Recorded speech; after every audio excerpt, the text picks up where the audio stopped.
NLWN-TV now brings you the In the Dugout show. A look at today's Eau Claire Cavalier game. And now, join us in the dugout. Good evening and welcome to tonight's edition of In the Dugout. Rick Olson here in the NLWN-TV studios, and we're getting ready to bring you all the action of today's Billy Noss Memorial Game as the Cavaliers square off against the Eau Claire Bears in memory of Eau Claire sports icon Billy Noss. Now, coming up in this edition of In the Dugout, we'll examine today's matchup between the Cavs and the Bears. Then we'll take a look at the legacy of Billy Noss. Following that, we'll take a quick look around the Chippewa River League to get a handle on how things stand in the league. Then we'll get to know one of the Cavalier players in Cavalier Profile. Finally, we'll bring you all the play-by-play action of today's game from Carson Park. So it's time to get ready for some baseball action, and we'll do just that. Coming up right after this brief timeout, you're tuned to In the Dugout on the Northern Light Webcasting Network and NLWN-TV.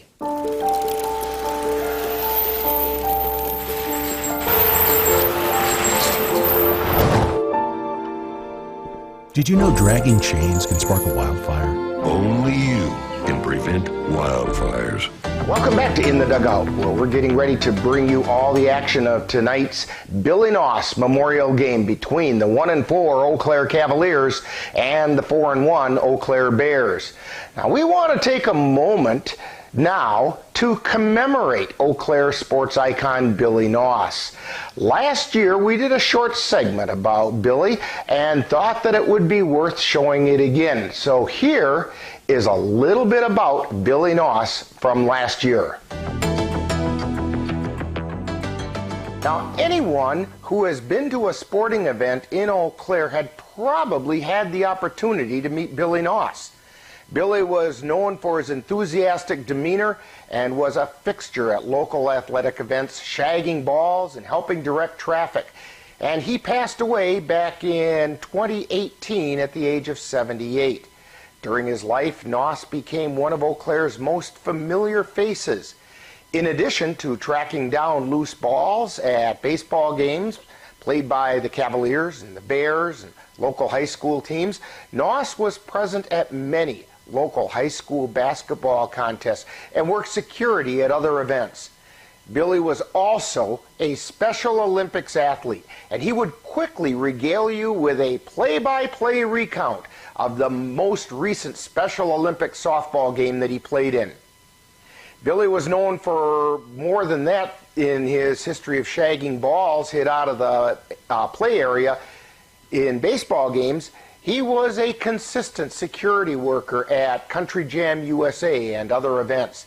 In addition, he received an honorary lieutenant designation and assistant director of public relations at Carson Park from the Eau Claire Police Department. He's such an inspiration, especially for emergency services. He has such a good, pure heart, and the reason he helps out is just because of his service to the community. He just wants to be there and help people, and that's what really drives his motive behind being here and really helping out all the time when we have community events. So for that reason, Billy, I've got something here that I want to read to you, okay?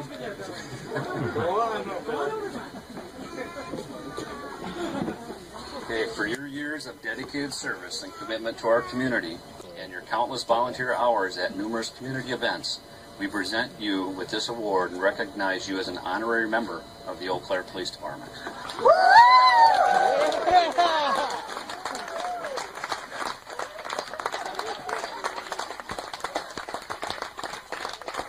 That's not it. We got one more thing. What's the one thing that you've always wanted? A badge!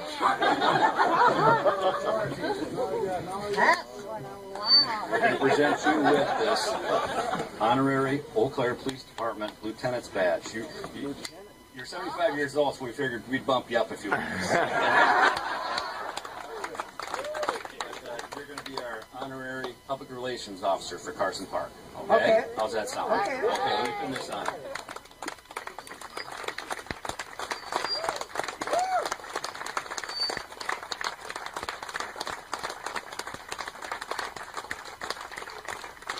There we go. It's official. Thank you. Billy was a fixture at high school and collegiate basketball gyms across the region, where he often accompanied local sports radio announcers Dave Hansen and Hayes Callahan. After Billy's passing in 2018, the Cavaliers and the Eau Claire Bears teamed up to create the annual Billy Noss Memorial Baseball Game. A portion of the concessions proceeds from today's game will be donated to the Eau Claire Adult Special Olympics Agency number 306 in honor of Billy Noss. Now, coming up next on In the Dugout, we'll take a look at today's matchup between the Cavaliers and the Bears. That's coming up right after this timeout. You're tuned to In the Dugout on the Northern Light Webcasting Network and NLWN-TV. Most of the military folks I know, I think we've all lost fellow service members to suicide, and female veterans die by suicide more often than female non-veterans. Store your guns securely. Help stop suicide. Service never stops. Welcome back to In the Dugout. Now, in just a few minutes, we're going to bring you the annual Billy Noss Memorial Game, where the Eau Claire Cavaliers will try to get a little revenge as they take on the Eau Claire Bears from Carson Park as we celebrate the legacy of sports icon Billy Noss. Now, on Sunday the 22nd, the Cavaliers' bats went silent and the pitching struggled to find the strike zone as the Cavs suffered a rare doubleheader sweep at the hands of these same Eau Claire Bears. The Cavs dropped the first game 9-2 as Bears pitcher Joel Zacco took a no-hitter into the sixth inning before giving up a double to Cooper Kapanke to right field. Long shot out into right field, and that's going to fall in, and I think you're going to get your free appetizer because that's a double, and Cooper Kapanke checks in with a two-bagger. That, by the way, is also the first hit for the Cavaliers this afternoon. Spoils the no-hitter for Zacco. And with all that happening, Cooper's brother Campbell came around and scored. Anthony Pogodzinski got the Cavaliers' only other hit in the game when he singled to right in the bottom of the seventh. And the pitch.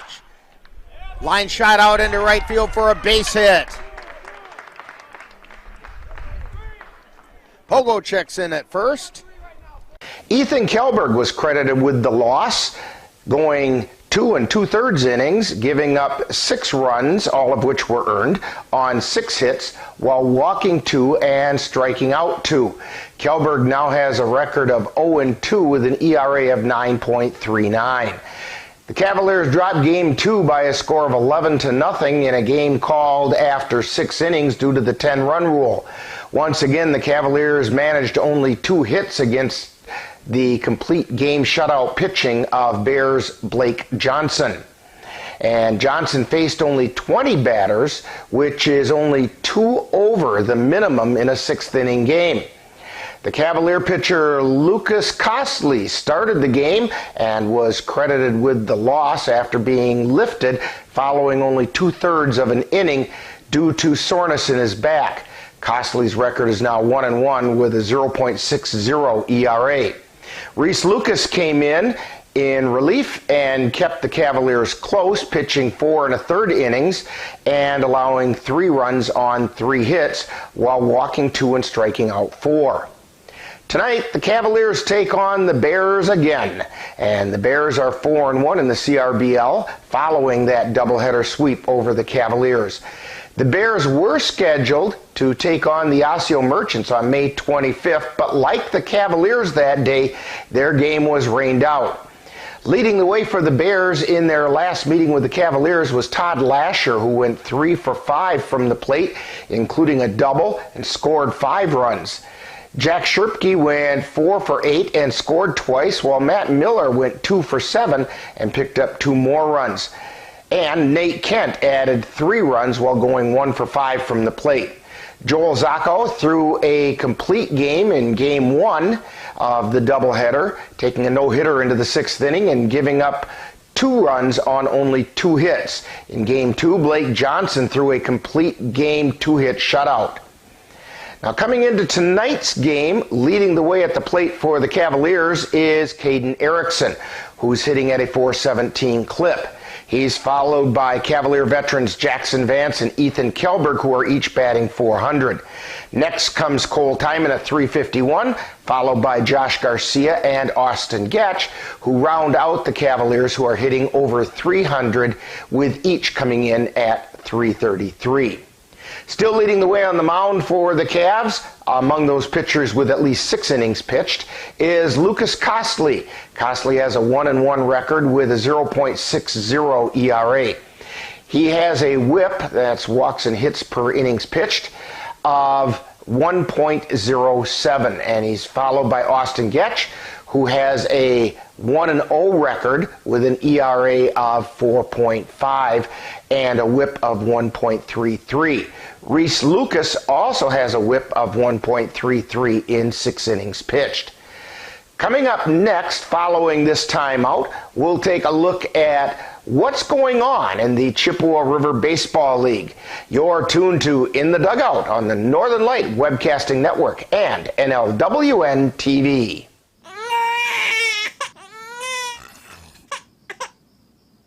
If you love them enough to suck the snot out of their nose at 4 a.m., then surely you'll check nhtsa.gov/the right seat to make sure they're in the right car seat. Welcome back to In the Dugout, as we're getting ready to bring you all the action of tonight's Billy Noss Memorial Game between the Eau Claire Cavaliers and the Eau Claire Bears. Tonight, the Cavaliers look to get back on the winning track, as well as exact a little revenge following the doubleheader sweep suffered at the hands of these same Eau Claire Bears. Even though this isn't an official Chippewa River Baseball League game, it's a good idea to keep track of what's been happening in the league. Now, last Wednesday, there were 2 league games scheduled, which were rained out.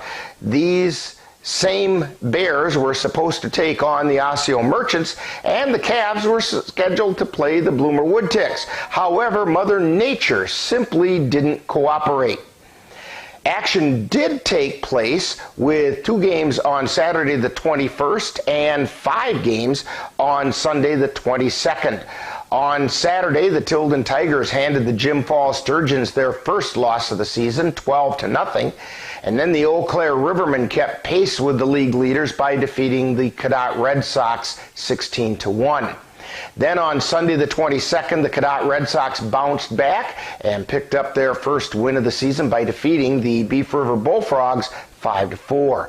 Meanwhile, the Eau Claire Bears moved to within a half a game of the league lead by sweeping the doubleheader from the Cavaliers 9-2 and 11-0. The Jim Falls Sturgeons recovered from Saturday's loss to defeat the Bloomer Woodticks 3-2, while the Tilden Tigers moved into first place with a 4-0 win over the Chippewa Falls Lumberjacks. At this point, the Chippewa River League standings are as follows. The Tilden Tigers are in first place with a 4-0 record. They're followed in second place by the Osseo Merchants at 2-0, 1 game out.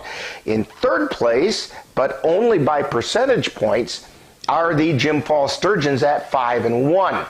A half a game out of first place. In fourth place are the Eau Claire Bears with a record of 4-1, and the Eau Claire Rivermen are in fifth place, 1 game out with a record of 3-1. In sixth place, we find the 1-2 Chippewa Falls Lumberjacks, and 2.5 games back, and then sitting in seventh place, 3 games out, are the 1-3 Bloomer Woodticks, while the Cavaliers occupy 8th place with a record of 1-4, 3.5 games out of first. The Cadott Red Sox are in 9th place, 4 games back, and the winless Beef River Bullfrogs are 4.5 games out. League play will resume tomorrow. Now, coming up next, following this timeout, we'll get to know one of this season's Eau Claire Cavalier players on Cavalier Profile. You're tuned to In the Dugout on the Northern Light Webcasting Network and NLWN-TV. Honey, the kids are antsy. What can we do that will keep all of us entertained and won't break the bank? How about we take them to the Cavaliers game? Tickets are inexpensive, there's popcorn, hot dogs, and other baseball treats, and great baseball action. That's right, Eau Claire Cavalier Baseball, your best choice for affordable family entertainment. Check out the schedule at www.eauclaircavaliers.org.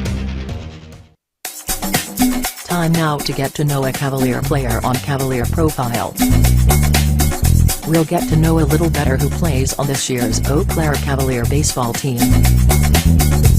And now, Cavalier Profile. Today on Cavalier Profile, we're going to get to know Chase Yeager. And Chase, you just played a season with UW Eau Claire Blue Golds. How'd that year go for you? It was good. A good learning experience for us. We're still a pretty young team, but we grew a lot as a team and good experience. Now, you're also a returning Cavalier player from last year. How would you compare the collegiate ball with playing for the Cavaliers in the summer? I think it's pretty similar. Main difference would be the wood bats, and I think it's more fun. Now, when did you start playing baseball? I think I started when I was like 3. Nice and early, right? Yes, sir. Okay. Now, aside from the Cavaliers, what's the highest level? Would that have been UW Eau Claire that you've played? Yep. Okay. Now, can you tell us about your most memorable baseball event? Now, that could be something that you saw as a spectator or that you played in. Man, I think most memorable, Christian Yelich. I went to his bobblehead day 2 years ago, and he hit a home run, and I thought the place was gonna blow up. It was awesome. You know, sometimes most of the players have said something about a game that they were in, but I'm with you on that. Sometimes your most memorable is something that you saw. It was crazy. Now, how about a little bit more about your family or friends that'll be watching you at Cavalier games? So I'm from Black River Falls. My parents come to almost every game. They really enjoy watching me play, and I love playing for them. And yeah, that's about it. So bear in mind, folks, on Cavalier game days, traffic could be a little heavy between Black River Falls and Eau Claire. Oh yeah. All right, some rapid fire questions for you. Pie, ice cream, cake, or cookies? Pie. Which kind? I have to go apple. Okay, the good old-fashioned American favorite. Yeah. Okay. Favorite color and why? I'd say orange. Growing up, we in Black River Falls, the mascot was a tiger, and orange came along with that. Okay. All right. Now, if you could have a superpower, what would it be and why? I think I'd want to fly. I could go wherever I want. Now, if you have a superpower, you have to have a superhero name to go with it. So what's Chase's superhero name? I think it'd be Jaeger Bomb. Jaeger Bomb, okay. Yeah, I've run into that superhero on occasion in the past, yeah. I might have too. All right, as you were growing up, your favorite major league team? Brewers. Okay, and was there a particular player that you kind of emulated your play after? I'd say maybe Ricky Weeks or Gene Segura. Okay, all right, and what about their play caught your attention? They were just really clean in the infield and didn't try to do too much at the plate. Now, as you were growing up, what would be your favorite movie or TV show that kind of kept your attention?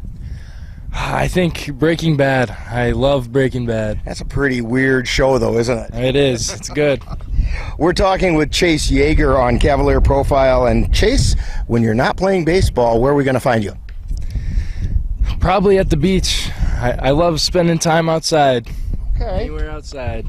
Now, when people come to Cavalier games and they're looking for that Chase Yeager guy out there, we heard he's out there playing. Where are they going to find you? All over. Mostly in the infield, though. Okay, primarily kind of a utility player. Yeah. Okay. We want to thank Chase Yeager for joining us today on Cavalier Profile. Coming up next, more In the Dugout. This has been Cavalier Profile, where we get to know a little better who plays on the Cavalier baseball team.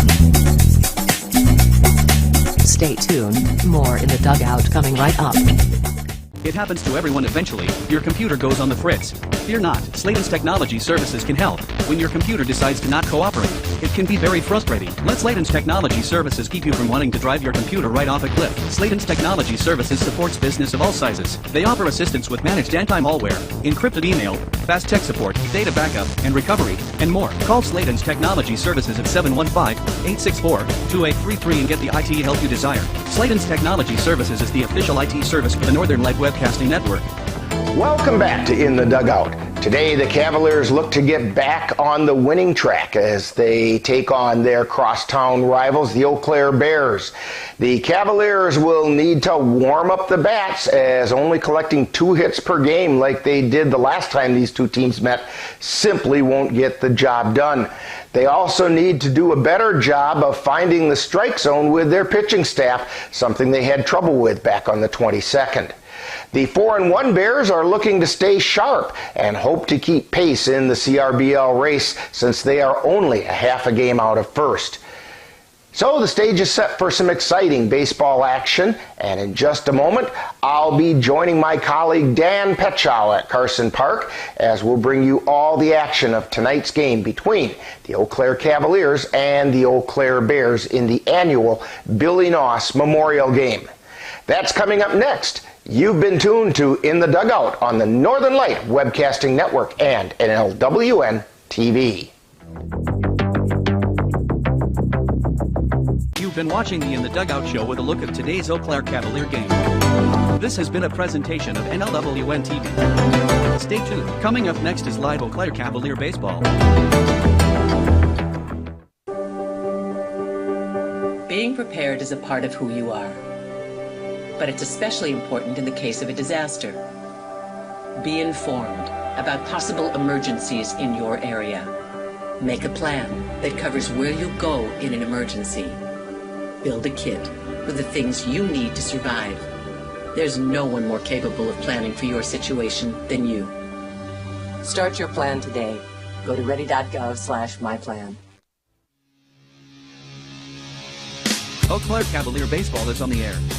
The Northern Light Webcasting Network and NLWN-TV proudly brings you today's Eau Claire Cavalier game. Join us as we follow the Cavs while they battle their way through the Chippewa River Baseball League. Long fly ball by Pogo, and it's out of here! A 3-run shot by Anthony Pogozinski. And now, out to the ballpark for coverage of today's game. And good evening and welcome to Carson Park and the Billy Noss Memorial Game between the Eau Claire Cavaliers and the Eau Claire Bears. Today's game is designed to commemorate Eau Claire sports icon Billy Noss. Now today we have a little bit of an unusual situation in that the Cavaliers will be the visiting team even though we're at Carson Park, because the Bears and the Cavaliers alternate the home team for the Billy Noss Memorial, and last year the Cavs were the home team.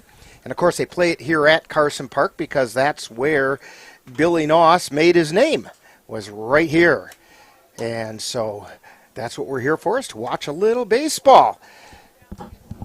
Yep. I'm here with Dan. That was the yep you heard, Dan Petchow. Cassie Johnson on the computer tonight, and Jeremy DeGrosse on the camera. Bears are taking infield right now, and Dan, your thoughts about this one? Got some good stories with Billy Noss when I was a little kid. You know, when he'd be out here shagging balls, and a bunch of us little kids would be running around trying to grab these foul balls.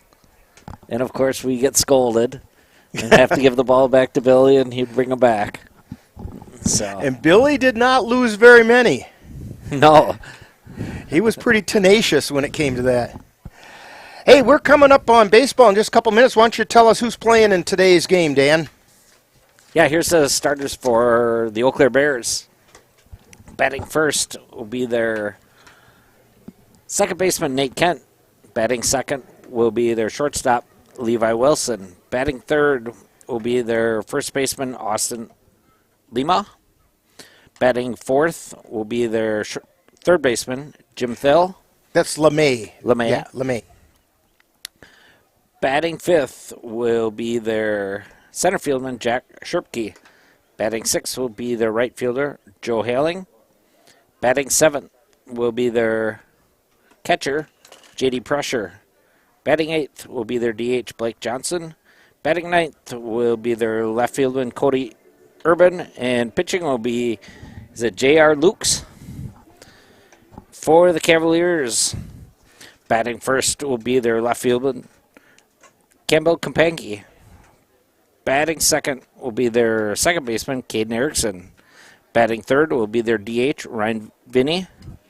Batting fourth will be their EH, Cooper Kapanke. Batting fifth will be their catcher, Cole Timon. Batting sixth will be their first baseman, Anthony Pogozinski. Batting seventh will be their right fielder, Mitch Voller. Batting eighth will be their third baseman, Chase Yeager.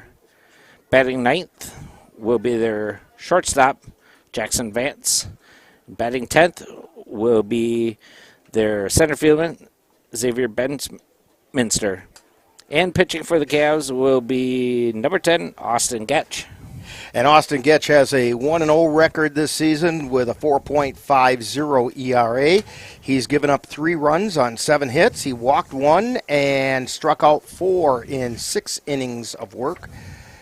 And so he gets a start tonight. This is the third of 3 games played here at Carson Park this afternoon. Had a couple of high school regional semifinal games. In the first game this afternoon, Eau Claire Emmanuel Lutheran defeated Bruce High School by a score of 5-0. And they will play the winner between Regis and McDonald. And Eau Claire Memorial in the second game defeated Menominee 4-2. They will play the winner between New Richmond and River Falls. Here, that game will be right here at Carson Park on Thursday. And we're getting ready. I think we're going to have the umpires meet out at home plate. We'll exchange lineup cards and be ready to get things going. And while we wait for all that to get set, why don't we take this brief timeout? You're tuned to Cavalier Baseball on the Northern Light Webcasting Network and NLWN-TV. I don't remember how it started. Go to that. Our back and forth. It always came back. Dad! You probably don't remember what you told me. That was perfect. But I heard every word. And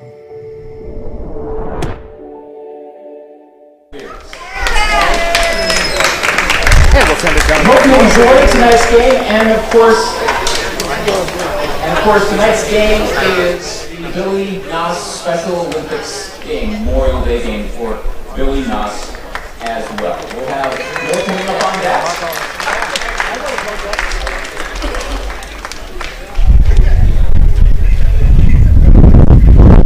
Jason Schmidt is your umpire. Let's go through the starting lineups for tonight's game. And they're going to do the starting lineups before they introduce the Special Olympians that are down on the field, although they are now coming out on the field. Some of the adult Special Olympians. And Billy Noss, of course, was very much into the Special Olympics.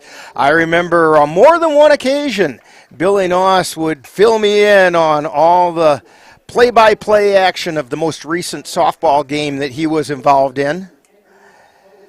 And this is the Eau Claire Adult Special Olympics Group 306. And some of the proceeds from tonight's game go to help support that group in the name of Billy Noss. And so that's why we're here tonight. Cavs and the Bears have been doing this for a number of years. Billy Noss passed away in 2018. And both the Cavs and the Bears have a rich history with Billy Noss. And therefore, they kind of got together and said, let's do this and make it a thing to remember Billy. Because Billy really was a fixture for anybody who came here to Carson Park. I know my kids remember Billy, and my kids are in their 40s now, but they remember Billy from back when they were little squirts running around the stadium. And Billy always had a smile on his face and a pat on the back. As long as you weren't like Dan trying to steal one of the baseballs from him. Ooh, one of the naughty kids.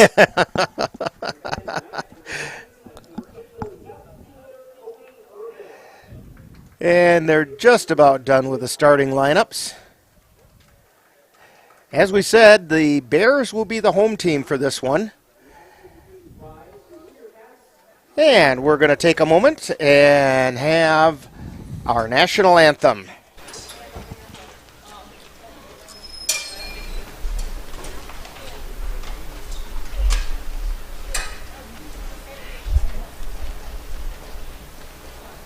Oh, say, can you see by the dawn's early light what so proudly we hail at the twilight's last gleaming, whose broad stripes and bright stars through the perilous fight for the ramparts we watched were so gallantly streaming, and the rockets' red glare, the bombs bursting in air, gave proof through the night that our flag was still there.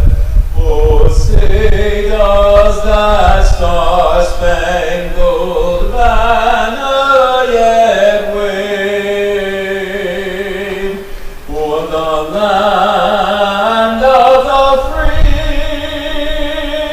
and the home of the brave? Mark Anthony with the singing of our national anthem today. Or Luke Anthony. Okay.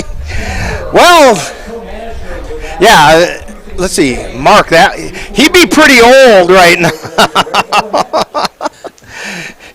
Yeah, let's see. Cleopatra would have had something to say about that, wouldn't she? And now the managers are meeting down on the field.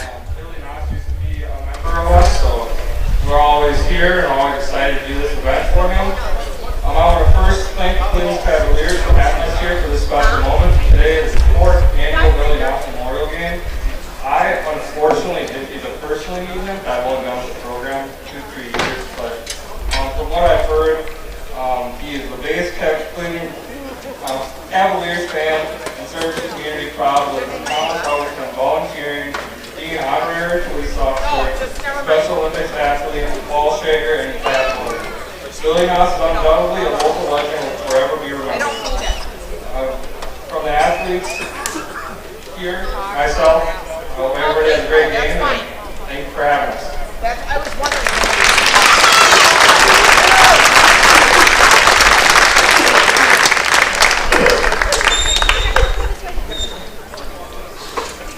And so a little bit of a presentation down behind home plate as the meeting at home plate breaks up. Now I see one umpire, and I don't see a second umpire. It can be done with one, but it's a whole lot easier. But the Bears take the field. Cavalier Board President Nicole is out there talking to him, and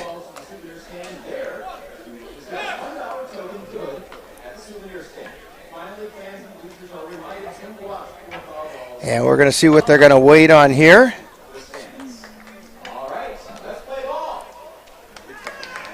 And oh, he's just getting a few baseballs, that's all. It's a lot easier to play the game if you have some baseballs to play it with. So I've been told. Yeah. Well, if they don't have baseballs out there, there's going to be a lot of swing and missing.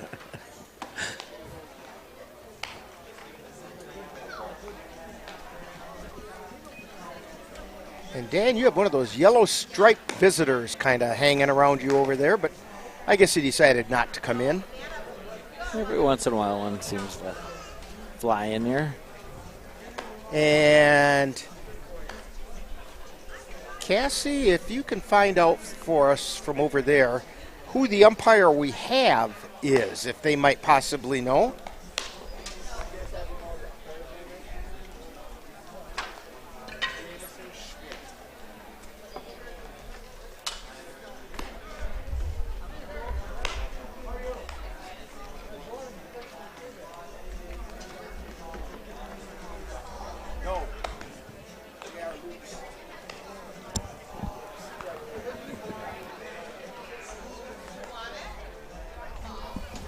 And on the mound warming up for the Bears is J.R. Lukes. Behind the plate, the umpire behind the plate is Jamison Schmidt.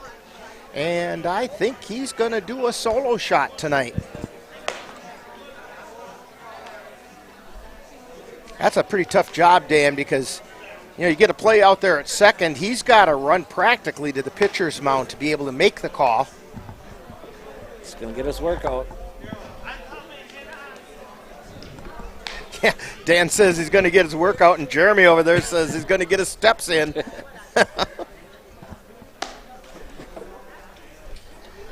And leading off for the Cavaliers in the top of the first inning, Campbell Kapanke, left fielder. He'll be followed by Caden Erickson and Ryan Vinny. For the Bears around the infield, Jim Till, Levi Wilson at short, Nate Kett at second, Austin LeMay at first, J.D. Pressure behind the plate. In the outfield, it's Urban, Sherpke, and Halling. And here's Luke's wind, and the first pitch is high for ball one.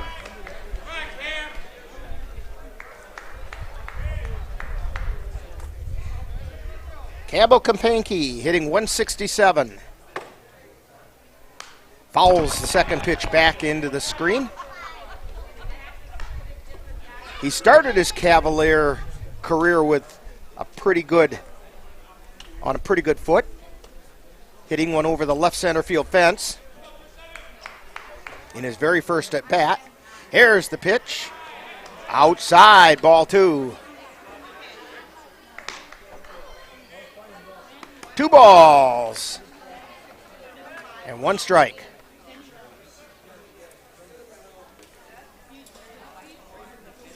Here's the wind and the pitch.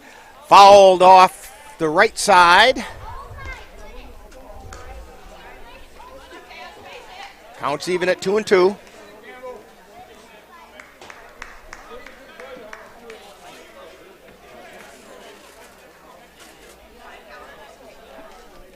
And the pitch. Fly ball, it's deep into left center field. Way back, it's off the fence. And Campbell Kapanke is going to check in at second base. He rounds it and stays there. A 2-base hit to start things off.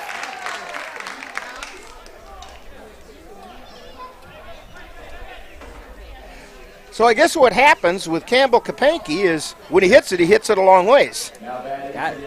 Gets right back on the groove. That's going to bring up Caden Erickson. Erickson's hitting .417. He's the leading hitter for the Cavaliers.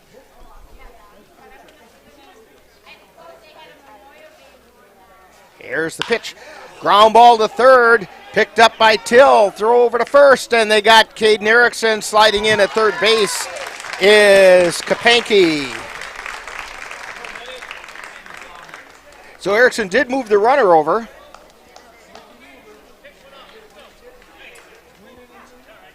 Kapanke at third, 1 out, and stepping to the plate is designated hitter Ryan Vinny. Vinny batting .125. Cavaliers batting averages are a little bit low.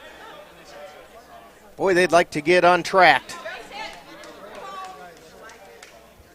Here's the wind and the pitch. That one's in the dirt for a ball.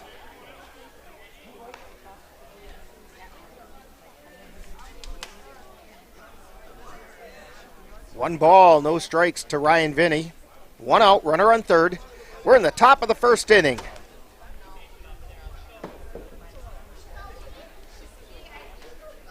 Luke's with the pitch, it's outside.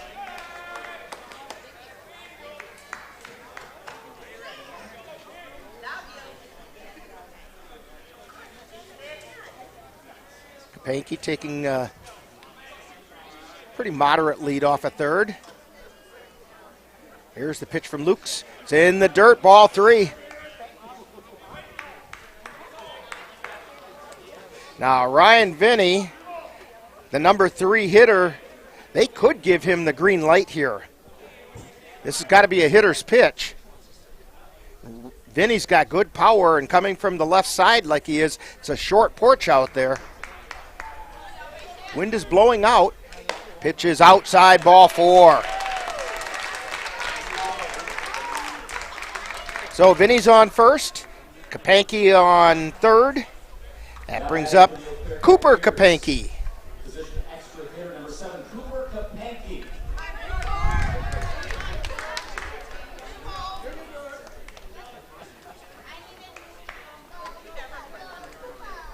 Vinny takes his lead. Campbell takes his lead on first, or third, I should say. And the pitch to Cooper is called strike on the outside corner.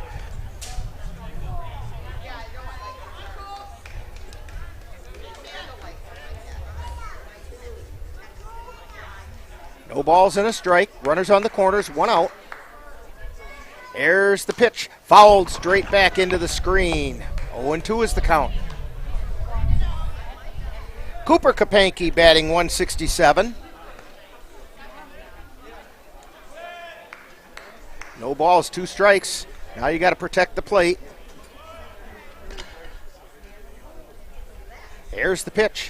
Foul back. That's how you protect the plate, just like that.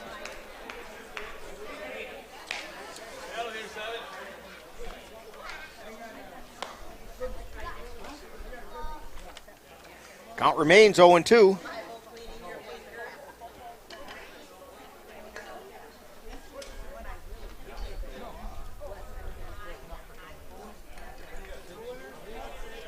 Luke's at the belt.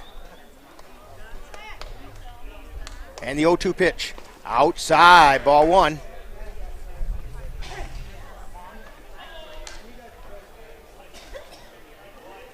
Kapanke's 1 for 6 on the season. That one was a double. And it scored his brother when he did it, so be nice to see a repeat of that right here. Let's see if we get Vinny to steal in. High pop up. It's in the infield. Pressure makes the catch for out number 2.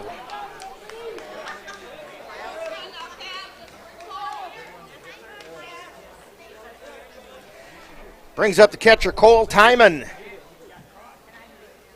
Timon batting .313.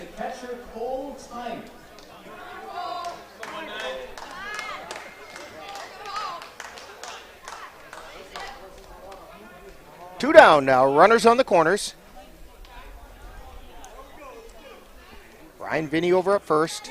Campbell Kapanke on third, following that leadoff double. There's the pitch. It's inside. Vinny takes second.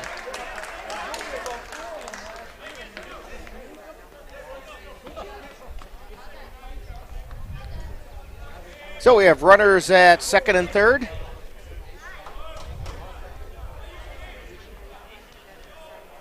Luke's at the belt.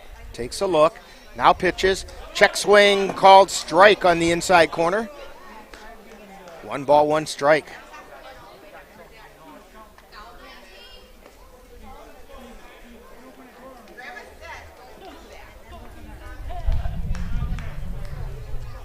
Vinny takes his lead at second. Kapanke at third. Luke looks over at second. And the pitch. That's a strike called over the inside corner. Just inside the black on that one. 1 ball, 2 strikes. 2 down. And the pitch. Outside. It gets away from pressure, and in to score comes Kapanke.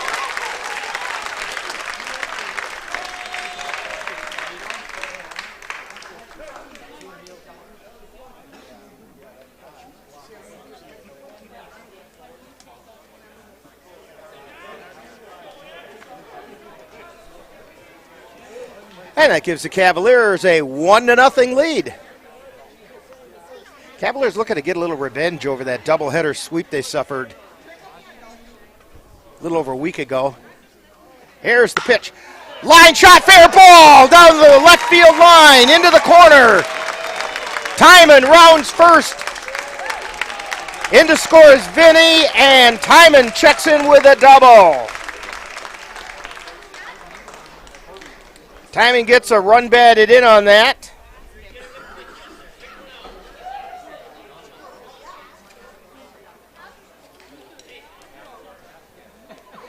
Ryan Vinny came in to score from second. And it brings up Anthony Pogozinski. Or Pogo.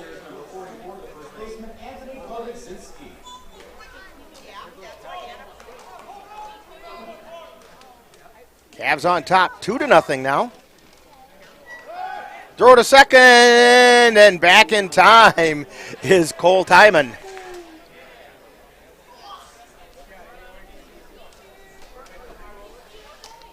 Do we got a pinch runner for Cole? There may be. I didn't see who it was. And a strike called. Yes, it is. And it's Jackson Faulkner out there running for Cole Timon as a courtesy runner. And the pitch is outside for a ball. 1 ball, 1 strike to Pogo. 2 down, Faulkner at second.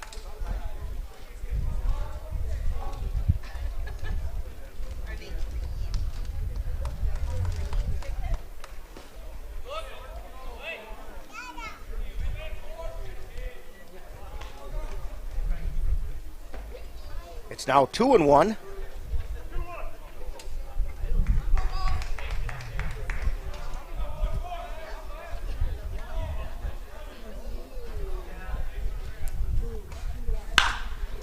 And a ground ball off the glove of first baseman Austin LeMay.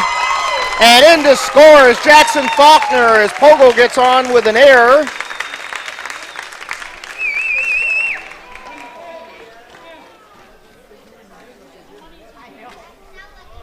Making the score, Cavaliers 3. Now attack for the Cavaliers, number 2, the right fielder, Mitch Bauer.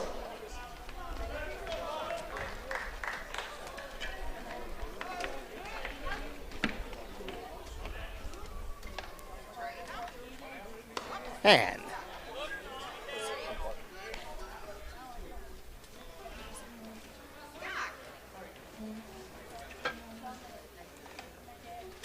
one ball, no strikes. Pogo takes his lead at first. Pitch is just outside.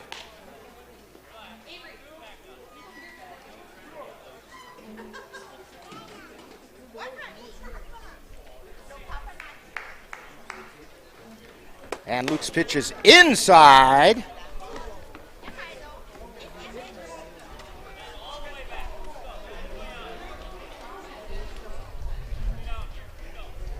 Mitch Voller at the plate. And the pitch to Voller, that's a called strike at the belt. 3 balls and a strike. Pogo over at first, takes his lead. Luke's at the belt. And that one got Voller, I think. Either way, it's ball 4.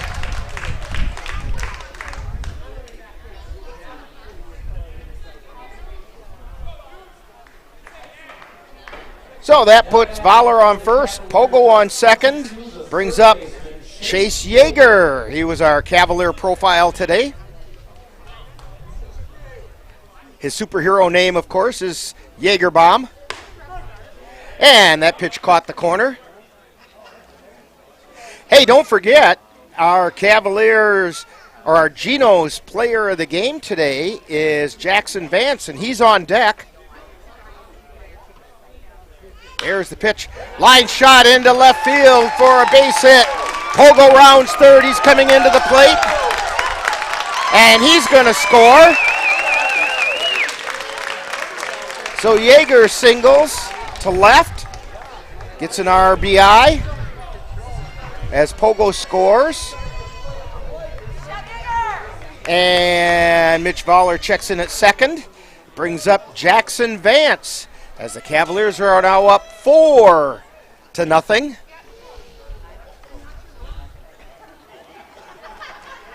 And we got a little conference going on at the mound right now.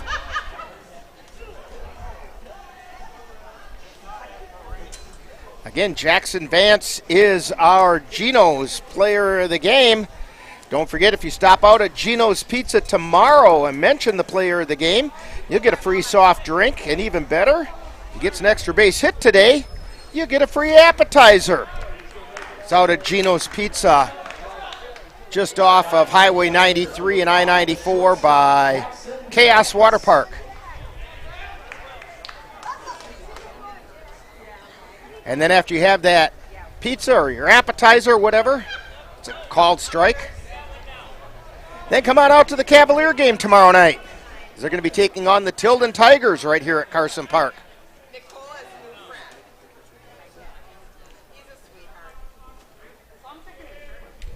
Cavs up 4-0, top of the first. There's the pitch. A little bit low.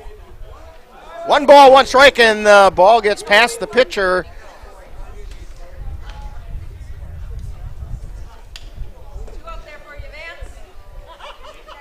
Jackson Vance at the plate.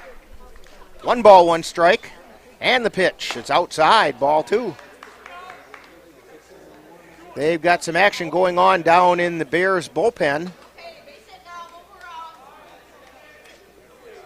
We'll see if he turns around. We can catch his number. There's the pitch. Chop foul. Ooh, that scattered the players over in the Cavalier dugout. He's going to get some nasty comments from his teammates on that one.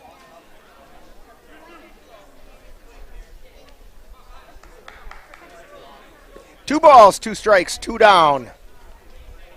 2 on. And the pitch, fouled straight back. Rattled our microphone. Count remains 2-2.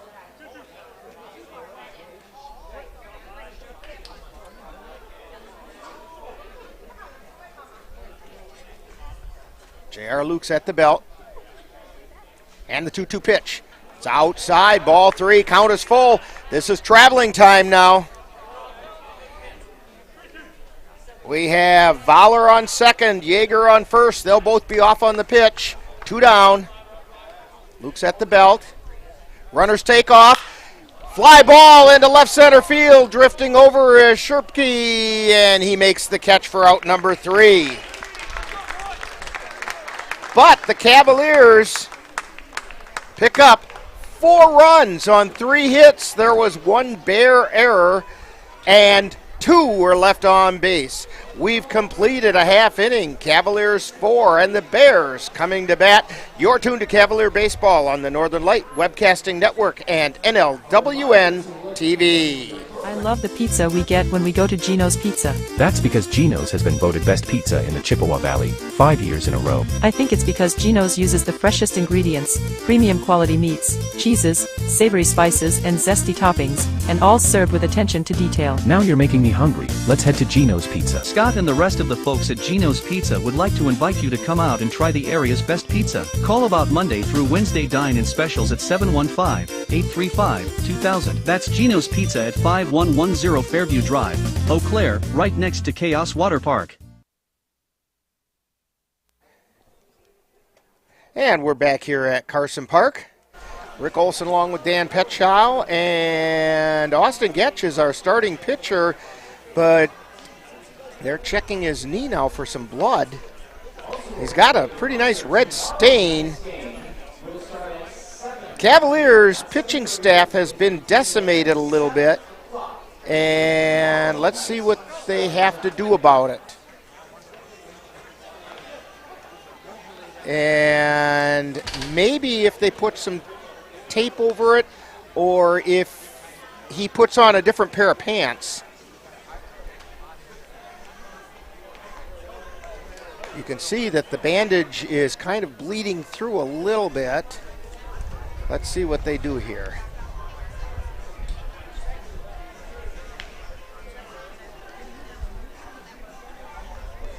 And so now Austin's going to put a little more gauze on it and some athletic tape around it.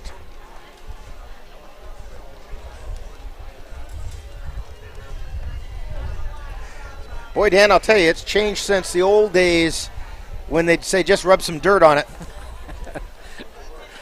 That's what my dad would have said. Yeah, just rub a little dirt on it.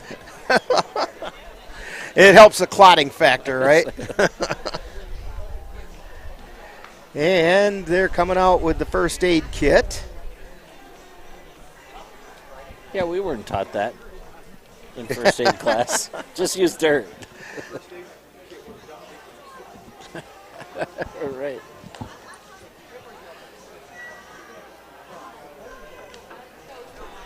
Nicole Brannigan out there, the president of the Cavalier board. Cavalier coaching staff doing a little leg repair on Cavalier starter Austin Getch. We just have everything up here. He hadn't even thrown a pitch yet.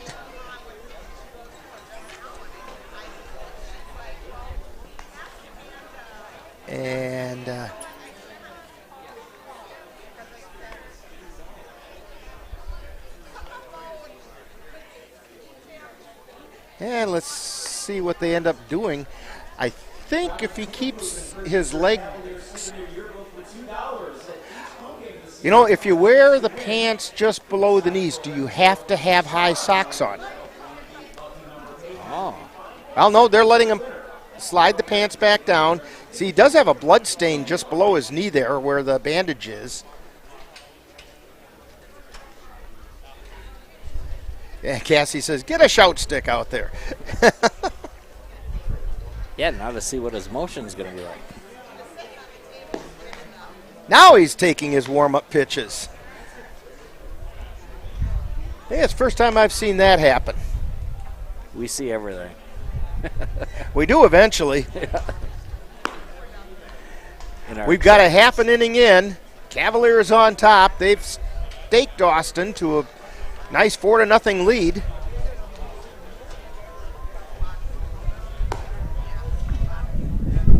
It might affect his follow-through a little bit. Austin Getch known for keeping the ball right around the strike zone. Due up for the Bears, Nate Kent, Levi Wilson, and Austin LeMay.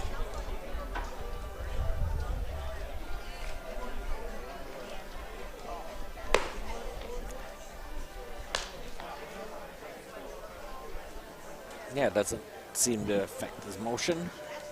No, it looks like we're going to be good to go here. And the next pitch will be the last of the warm-up pitches. Jamison Schmidt said, let's go here. And the throw goes down to second.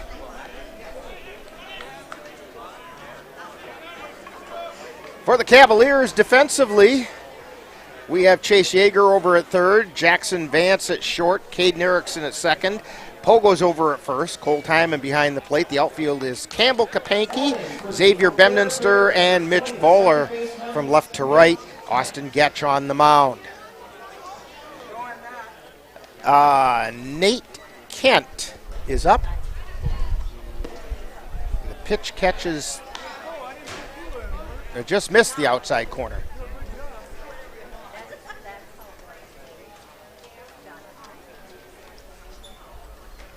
The 1-0 pitch is outside, ball 2.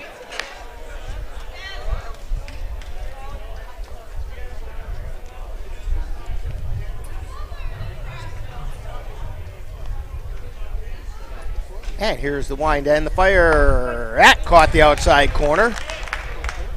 2 balls and a strike. This is what Cavalier manager Pete Bartingale was talking about just the other day when we were talking. Swing and a miss for strike 2. That the Cav pitchers need to just get out and throw strikes and don't worry about nipping at the corner and stuff.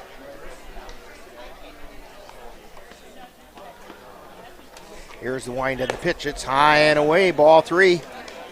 Count goes full to Nate Kent.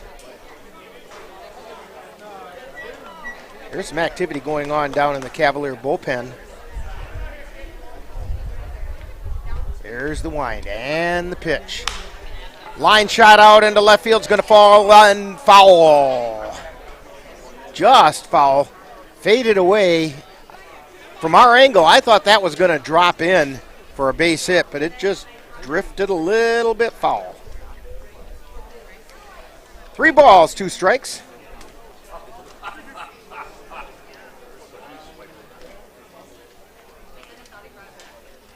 And the pitch. Fly ball out into left field. Coming in is Kapanke. Makes the catch for out number 1. That's Campbell Kapanke with the out.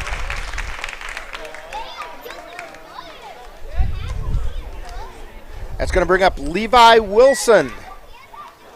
Heading for the Bears, number 9, the shortstop, Levi Wilson. Wilson did not play in the doubleheader against the Cavaliers.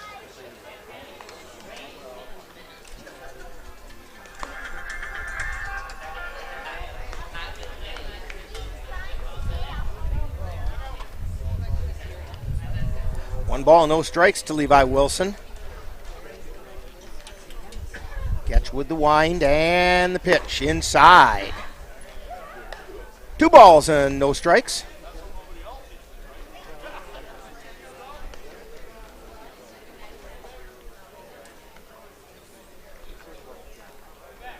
Catch winds and fires. It's high for ball 3.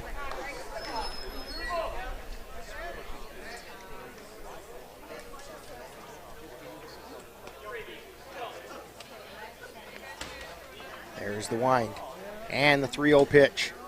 Outside ball 4. Wilson takes the free pass. Brings up Austin LeMay, the first baseman. Now batting for the Bears, number 5, the first baseman, Austin LeMay.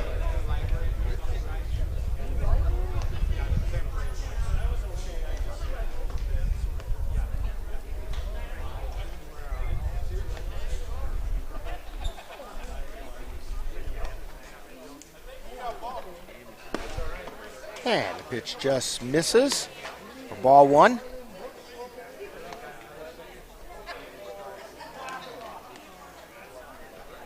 Austin Getch on the mound. He's at the belt, takes a look over at first. And the pitch. Was in the dirt for a ball. 2 balls and no strikes. I think that's 6 in a row that he's thrown now that have not found the strike zone.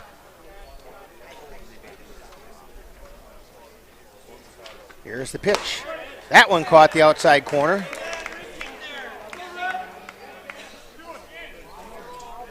Two balls and a strike.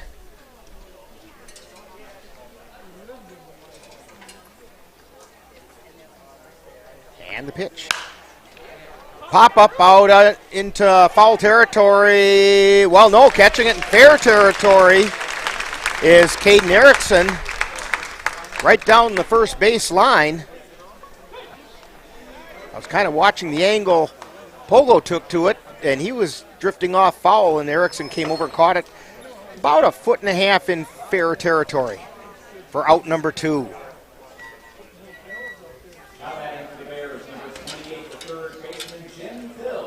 That's going to bring up Jim Till, the third baseman.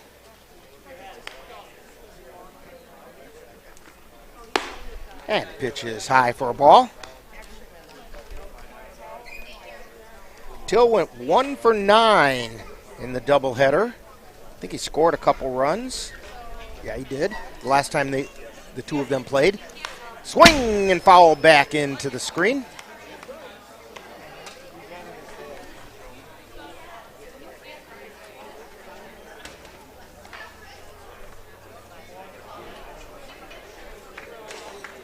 1 ball, 1 strike.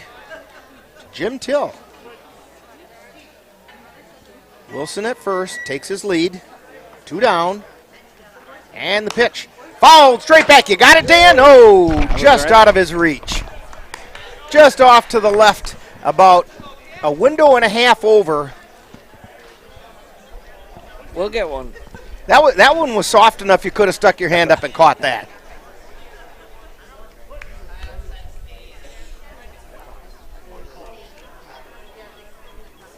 And the pitch. Ground ball to second, scooped up by Erickson, throw over to first in time for the 3rd out of the inning. So Till grounds out 4-3, and we've completed 1 inning of play with the score. Cavaliers 4, the Bears nothing. You're tuned to Cavalier Baseball on the Northern Light Webcasting Network and NLWN-TV. To get your lawn or garden to perform like you want, you first need to know about your soil. That's where Midwest Environmental Consultants can help. Their soil testing service can give you a complete rundown on your soil's nutrition and health. They test for nitrogen levels, phosphorus, potash, micronutrients, minerals, pH, and organic matter. Let Midwest Environmental Consultants put you in control of your soil's health. Call Midwest Environmental Consultants at 715-586-1302. That's Midwest Environmental Consultants, soil testers for the Chippewa Valley. And we're back here at Carson Park. 1 inning in the book. And the Cavs have a 4-0 lead over the Bears as we head into the top of the 2nd. Already this is a big improvement over the last time these two teams met. Cavaliers dropped the first one in that doubleheader 9-2 and then lost the second game 11-0 by the 10-run rule, which very rarely ever happens to the Cavaliers. So I know they were wanting to do a little getting even though it's not a league game, just for city bragging rights, if nothing else.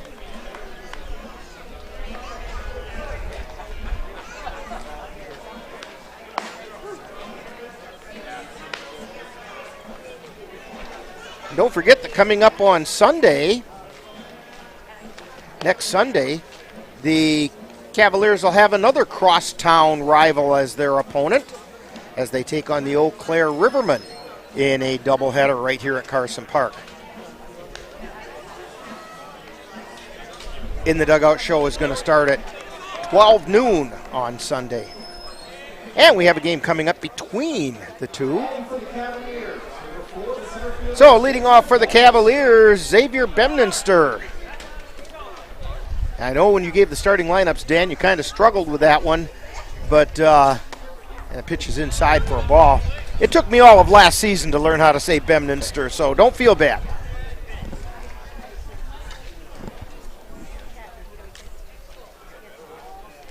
Here's the wind and the 1-0 pitch. High pop-up foul, back out of play. Off the netting. You know, it seems like the Cavs have one of those names every year. This year, I would say it's probably Spraja. It's got a lot more letters than it has sounds. Last year it was Pogo. Yeah, although, and Bemninster was the one that has a consonant blend in there that just doesn't want to work. Fouled back into the net. Count holds at 1-2. But you're right. Pogozinski, which we took care of just by simply shortening it to Pogo. The 1-2 pitch to Bemninster is inside. Count evens up at 2-2.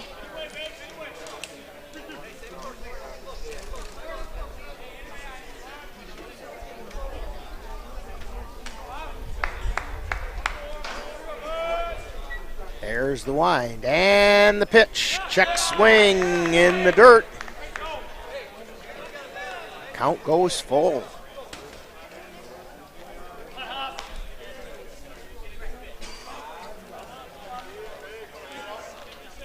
J.R. Luke still on the mound for the Bears.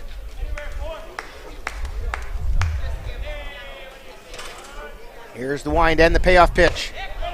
Ball four, just missed a little bit low, and Bedminster draws the walk. That's going to take us back to the top of the order after we have a discussion at the mound.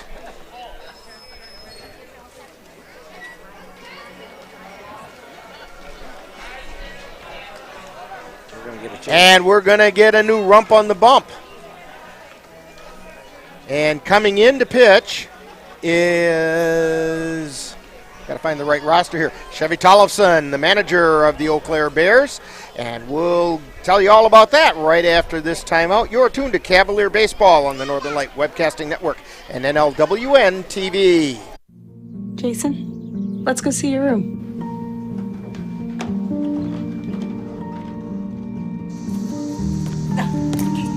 That's not right. How is it? Is it good?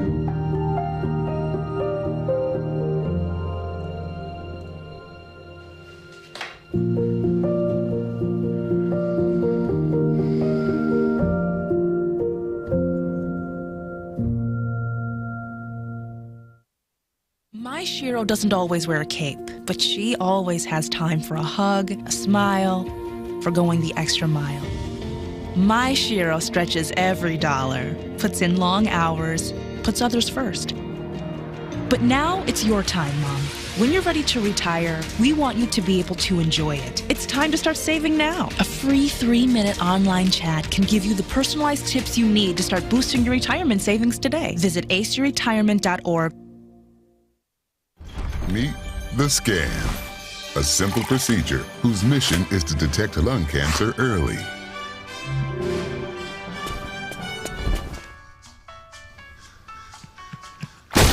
I'm here to save you. Back to the Cavaliers, number 27, left fielder Carson.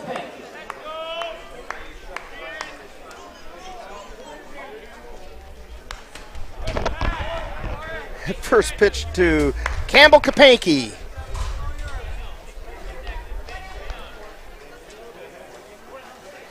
Foul back for ball one. And the throw over to first. Bedminster back in.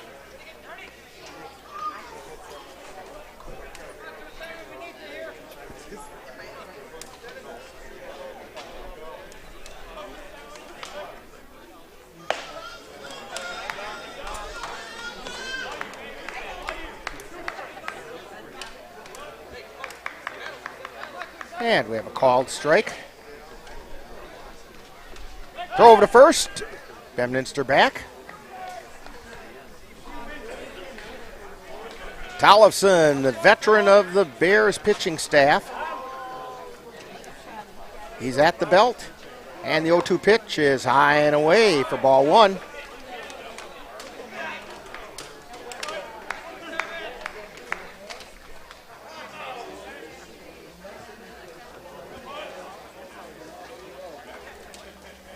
Tollefson with the pitch. Swing and a miss for strike three. Campbell Kapanke goes down swinging. It's going to bring up Caden Erickson, who grounded out to third his first time up. He did advance the runners over, got Campbell Kapanke over to third. Numbers are in on J.R. Lukes. Here's the first pitch. It's inside. Throw down to second. And oh, they say he's out. This is the disadvantage of having a single umpire, because he called him out, and I think for sure he got slid underneath. So Bedminster was put out for the second out of the inning. 1 ball, no strikes to Erickson. Pitch is high and away for ball two. As I was saying, for J.R. Lukes, 1+ innings pitched, 4 runs, 3 were earned, gave up 3 hits, 3 walks, and no strikeouts. Here's the pitch. Line shot over to short, scooped up there by Wilson, throw over to first, and it was a high throw, and LeMay couldn't bring it down cleanly, and on at first is Caden Erickson via an error. It's an error on the throw.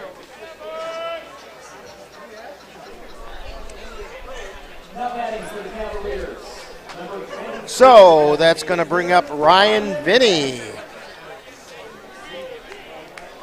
Vinny walked in his first appearance. I'll have to check with the official score. Oh yeah, now they have an error up in the error column for him. Throw over to first. Erickson gets back.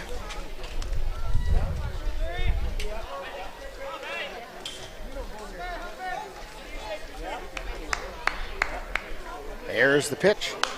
High pop foul straight back, right behind us, off the roof of the grandstand.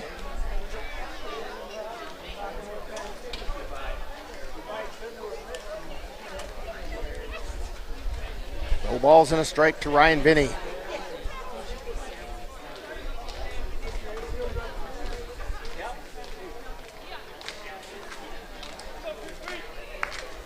Tollefson looks in for the sign. Checks over at first.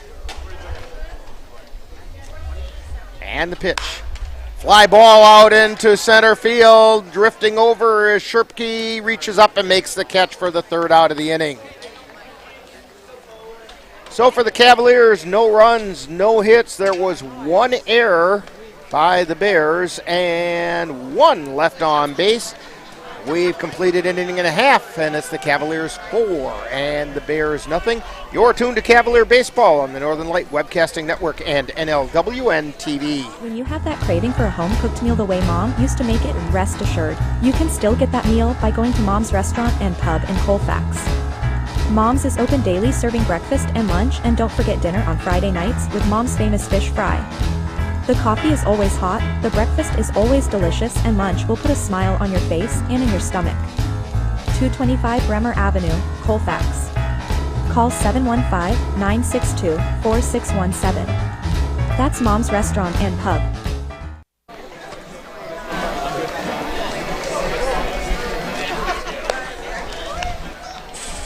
And we're back here at Carson Park. The Billy Noss Memorial Game. Cavaliers with a 4-0 lead over the Bears.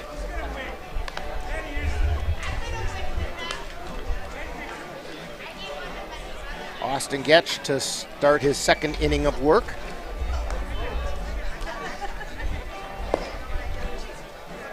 He faced only 4 hitters in the first inning, but he did go pretty deep into the count on all 4 of those.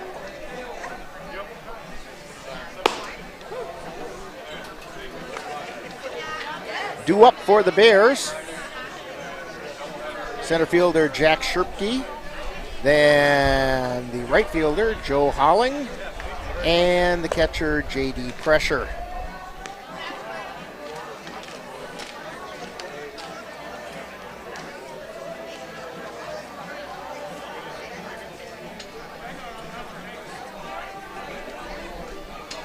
Sherpke stepping in.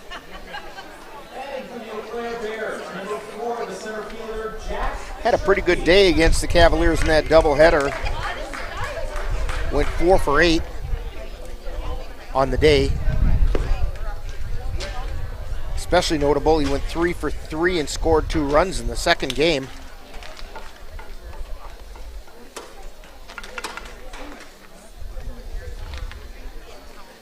There's the wind and the pitch. Fly ball to left field. And it's going to fall in fair. And so Sherpke checks in at first. That's the first hit of the game for the Bears. Brings up Joe Holling, the right fielder. Now batting for the Bears, number 22, the right fielder, Joe Holling.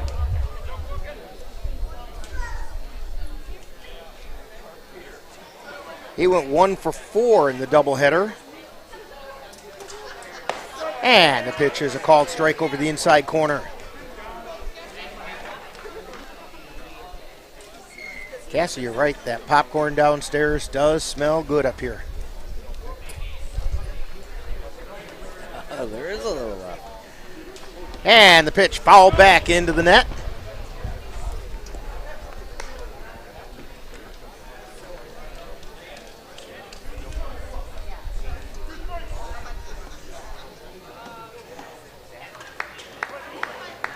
No balls, 2 strikes to Joe Howling. And the pitch. Strike 3 called. Howling goes down looking. First strikeout of the game for Austin Getch. Brings up J.D. Pressure, the catcher.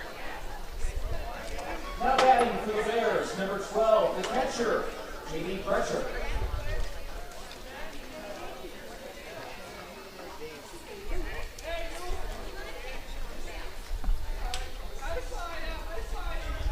There's the wind and the pitch. Just a little low. Split the plate in half, but came in a little below the knees. Catch at the belt. Takes a look over at first. The 1-0 pitch outside. Quick throw back down to first, and back in time is Jack Sherpke. Pogo just about had him on that swing with the back of his hand.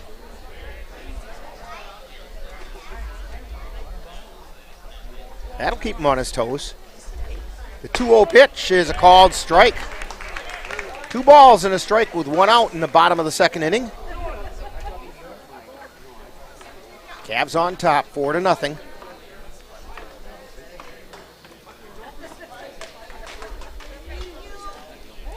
Austin Getch with the pitch, and it's fouled back off the right side.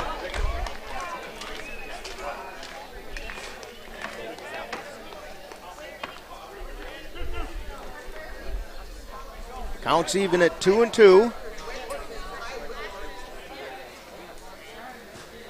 Sherpke takes his lead, and the pitch is outside. Count goes full. Count is full to J.D. Pressure.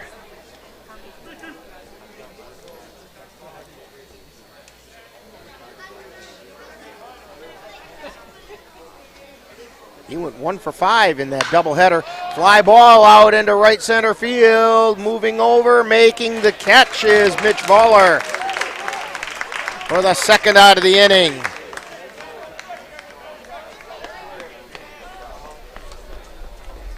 That's going to bring up the designated hitter, Blake Johnson. Johnson threw that second game against the Cavaliers, that 6-inning shutout. Blake Johnson.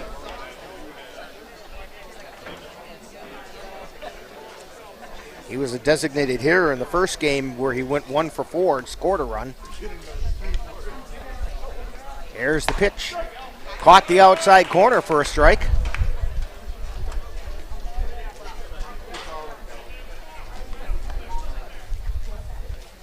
Austin Getch steps up on the rubber. Looks in for the sign. Glances over at first. And the pitch. Check swing, strike called. To Blake Johnson. Jack Sherpke on first. 2 down.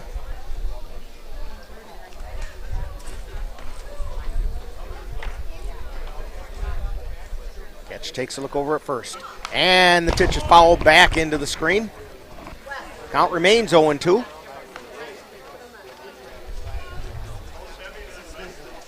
Cassie needs them to start playing some good music so she can start dancing because she's all stiff over here and stretching out.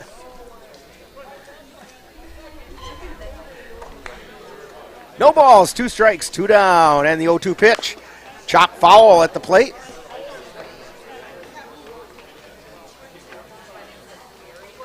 Blake Johnson hanging tough.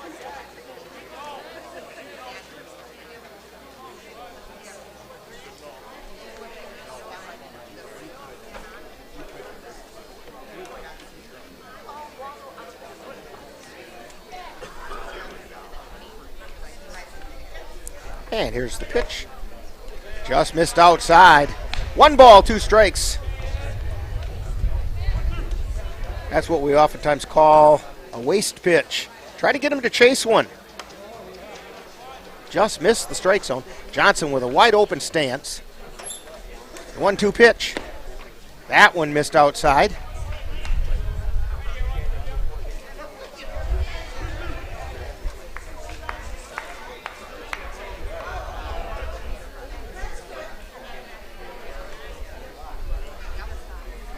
Getch in his motion.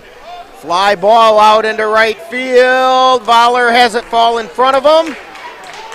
Picks it up. Here comes a runner rounding third. Throw to the plate's not in time. Mitch Voller seemed to take forever to get that ball into the infield. So Johnson ends up with a base hit. And scoring all the way from first is Sherpke.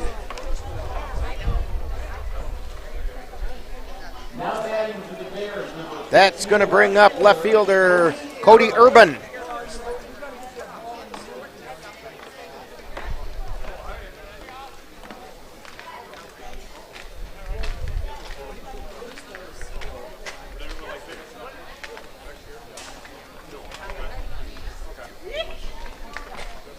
And the pitch is outside for a ball.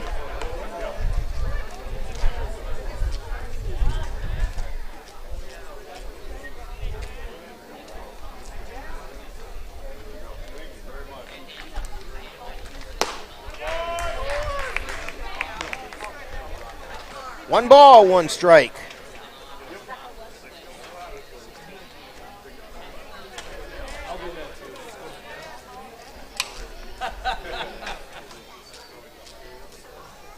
And the pitch. That one just missed. 2 balls and a strike.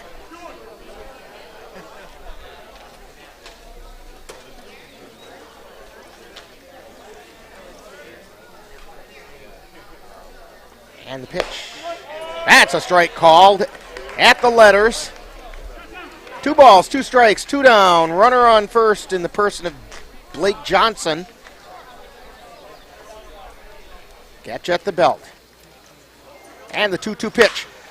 Line shot into left field.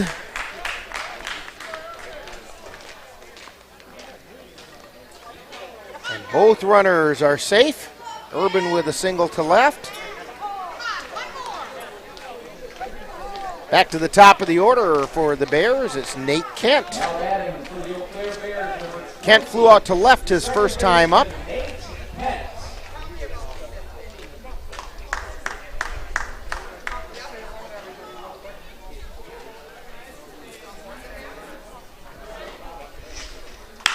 And a fly ball out into right center field. Bemninster going over. He makes the catch for the 3rd out of the inning.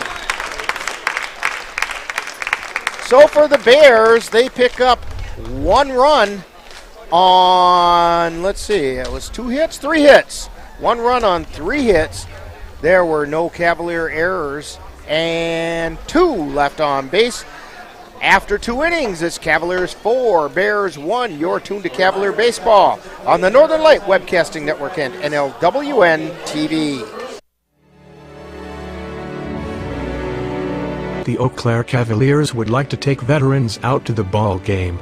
That's right, as a thank you for your service, any veteran of the United States military can receive a lifetime pass for free admission to all Cavalier home games.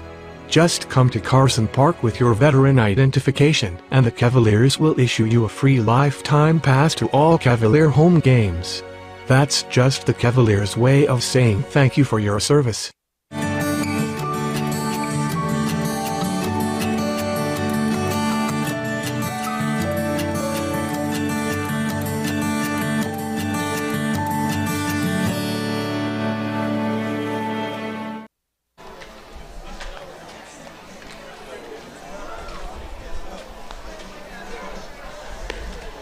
We're back here at Carson Park. Rick Olson along with Dan Petchow. Cassie Johnson on the computer tonight. And Jeremy DeGrosse on the camera. And Dan looked at me as I was telling them what kind of stuff I have to do after the game gets over. And Dan goes, I thought you were retired. And I said, no, just tired. So, due up in the top of the 3rd inning for the Cavaliers, we have Cooper Kapanke, Cole Timon, and Pogo. Kapanke popped out to the, very high pop out to the catcher. His first time up.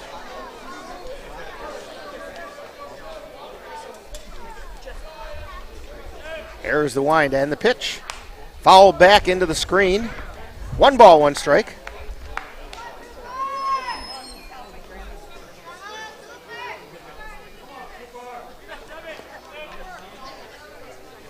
There's the wind and the 1-1 pitch. It's high for a ball.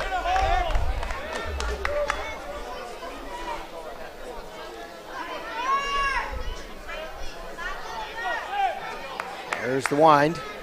2-1 pitch. Swing and a miss. Strike 2.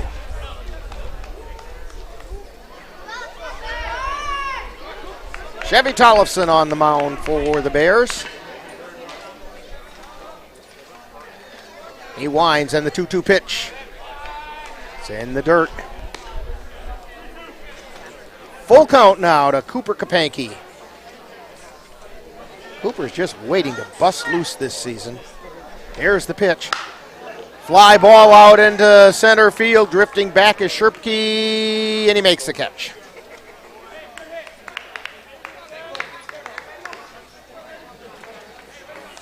That'll bring up Cole Timon, who doubled his last time up. Now with that for the Cavaliers, number 19, the catcher, Cole Timon. Jackson Faulkner came in to run for him as a courtesy runner after he doubled, and Faulkner did score. Here's the pitch. Strike called. That one caught the outer third of the plate. Here's the wind and the 0-1 pitch. Hard grounder to short. It gets through. Let's see if they mark that an error. Shortstop Levi Wilson kind of slid to try to make the pickup, and they do call it an error on the shortstop. So Timon is on at first. Brings up Anthony Pogodzinski. Pogo got on an error by the first baseman his first time up. First baseman went over to field it. It went off the end of his glove and out into right field. Pogo's first trip up. And the pitch outside. Well, it caught the outside corner. And we do have a courtesy runner down there. It's Faulkner again for Timon at first.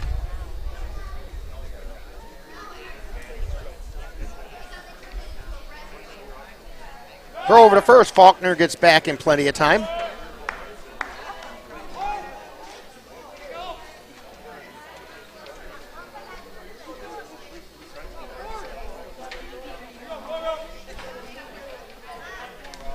Faulkner takes his lead. And the pitch to Pogo, swing and a miss, and the ball gets away from pressure, and Faulkner checks in at second. Pogo didn't get a piece of that.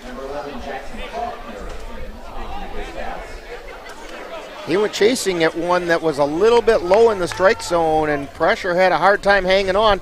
And then it took a high hop, which allowed Faulkner to get into second base safely.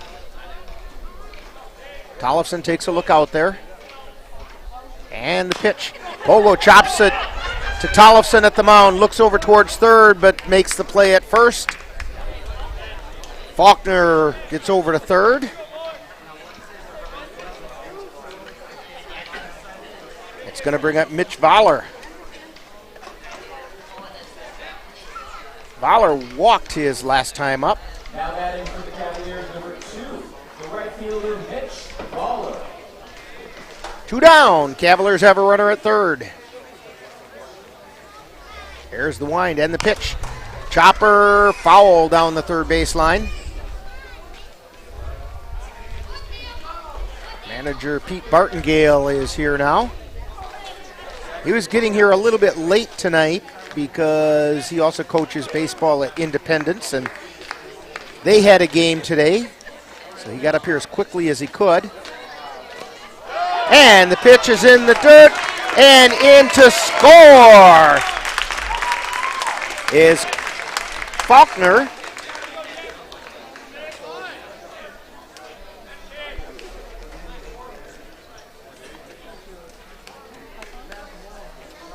Faulkner scores on the wild pitch. Count is 1-1 to Mitch Fowler.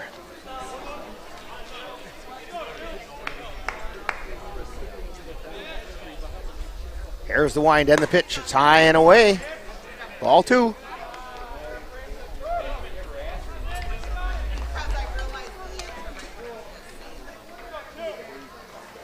And here's the pitch.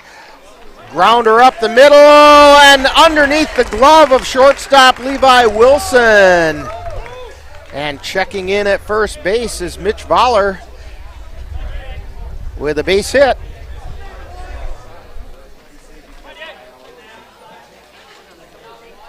Technically, that's a single to center field. That's where it went after it scooted under the glove of the shortstop, Levi Wilson. Fowler takes a lead. Chase Yeager up at the plate. And the pitch is high. Yeager singled. It was an RBI single, his first time up.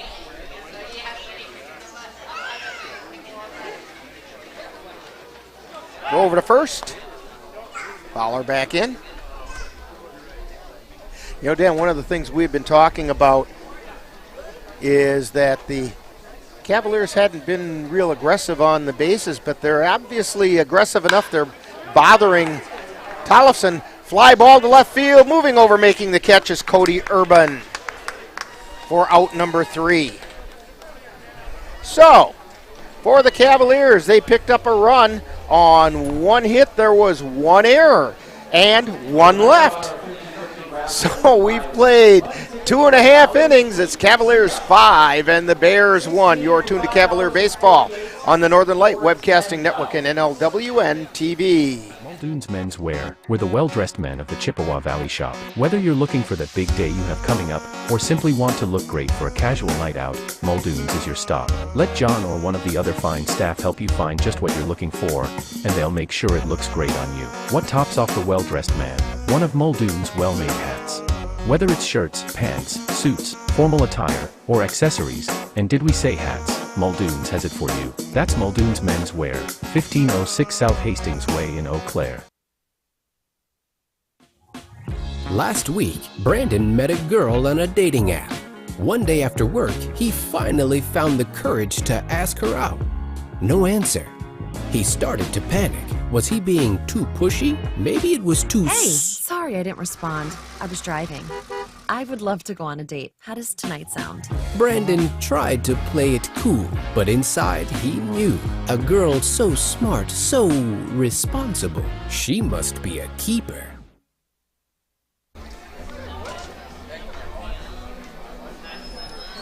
Cavaliers on top, 5-1 as we head to the bottom of the 3rd inning. Austin Getch on the mound.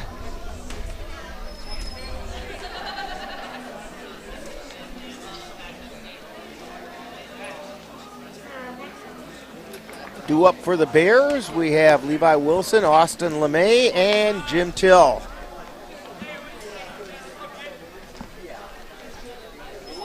Action in the Cavaliers bullpen.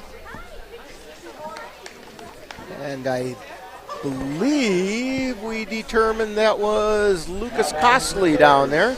He's been kind of nursing a back issue, but I watched these guys practice yesterday, and he said that was starting to feel better.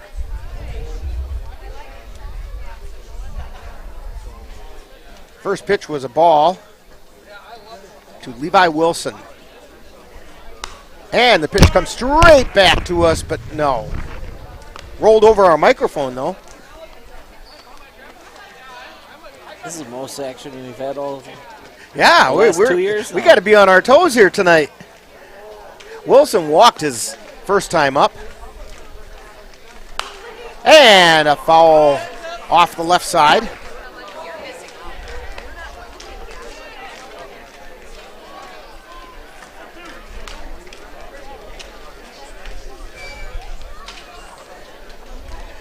Jeremy's over there singing. Cassie's ready to start dancing. And the pitch is outside. Ball 2. 2 balls, 2 strikes.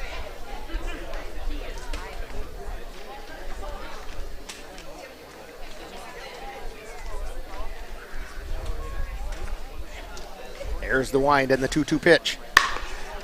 Hard shot. Foul down the first baseline.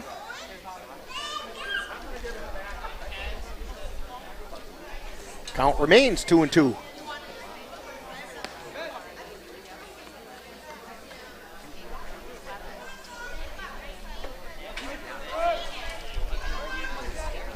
Cavs on top, 5-1. We're in the bottom of the third inning. There's the wind in the 2-2 pitch. Fouled off the left side, out of play. Off the top of the bleachers. Down that third baseline.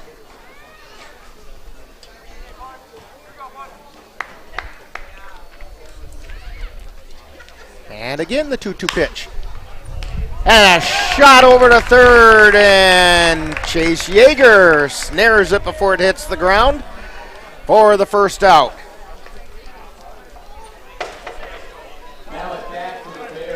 That brings up Austin LeMay, who popped out to Caden Erickson his first time up, but Erickson caught it way over by the right field foul line.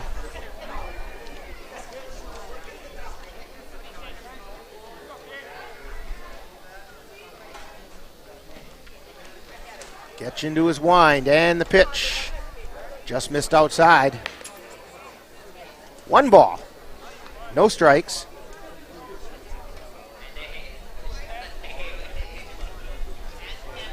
There's the wind, and the 1-0 pitch. Chop foul at the plate.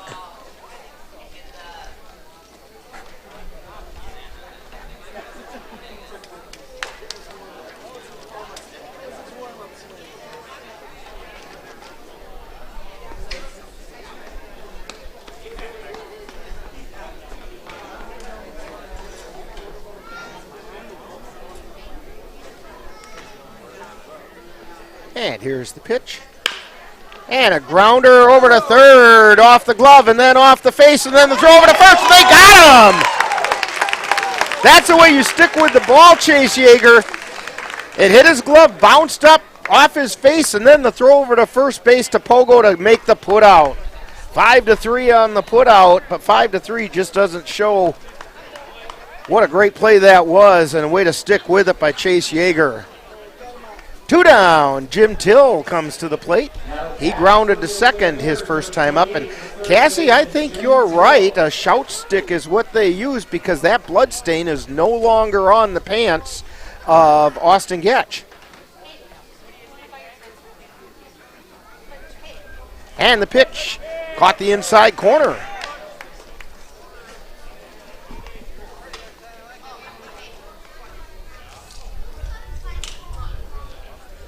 He may have changed his pants. Here's the pitch. It was in the dirt for a ball. 1 ball, 1 strike.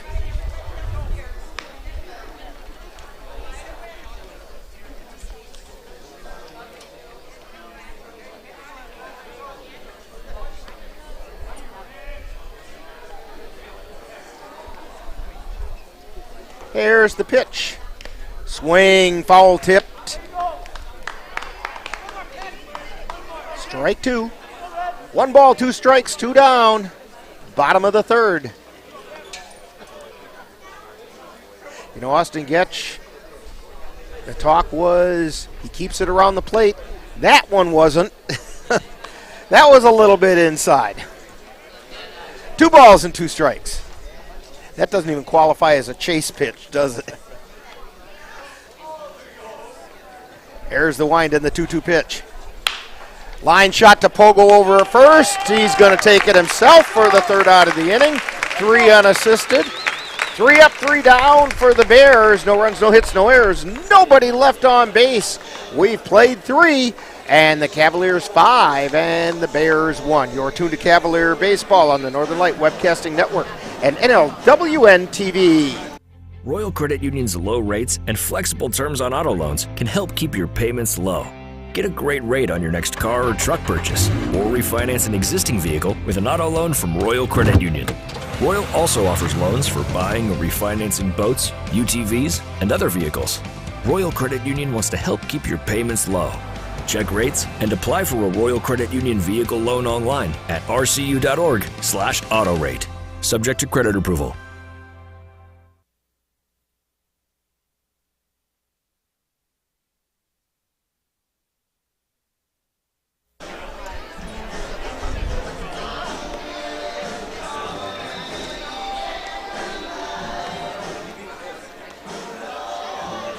Heading into the top of the fourth inning.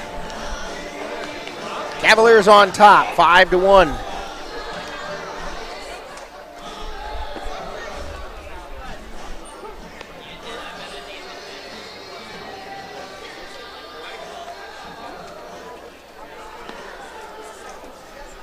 And the throw goes down to second. Actually goes out into center field. Top of the fourth inning, scheduled for 7 tonight. And it brings up Jackson Vance, our Geno's player of the game. So if you mention Jackson when you go out there tomorrow, you get a free soft drink. He gets an extra base hit. That turns into a free appetizer. There's the wind and the pitch. At the letters, a strike. 1 ball, 1 strike.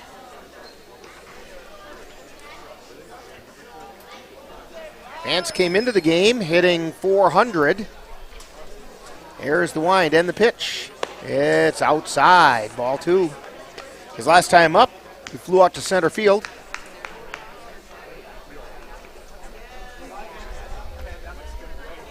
Here's the wind and the pitch. Foul back just over the press box to our right. 2 balls, 2 strikes.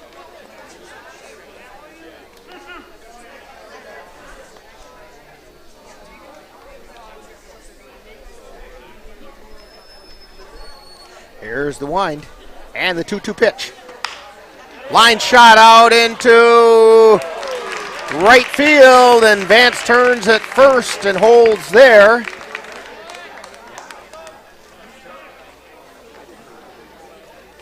Coming in to make the play was Joe Holling, and he kind of got up a little gingerly after he dove for it.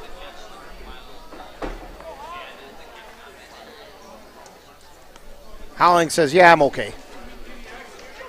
Now batting for the Eau Claire Cavaliers, number 4. So now coming up for the Cavs is center fielder Xavier Bemninster, who walked his last time up.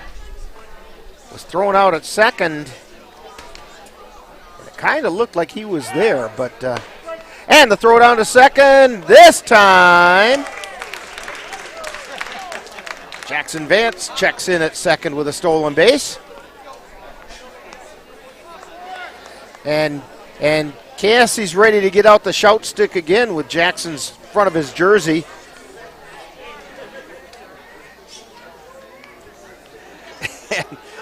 It's pretty messy. Pitch catches the outside corner for strike 2. Nobody out. Bemninster still with a .000 batting average.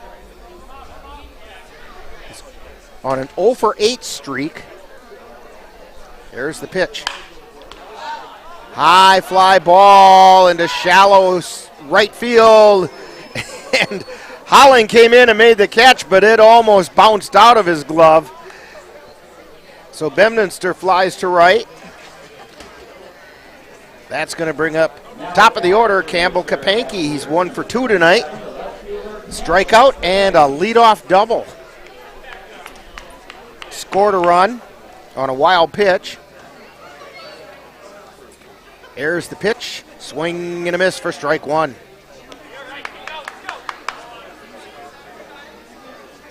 Campbell Kapanke. Runner on second is Jackson Vance.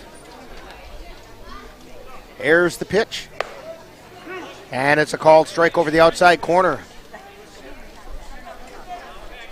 No balls, 2 strikes.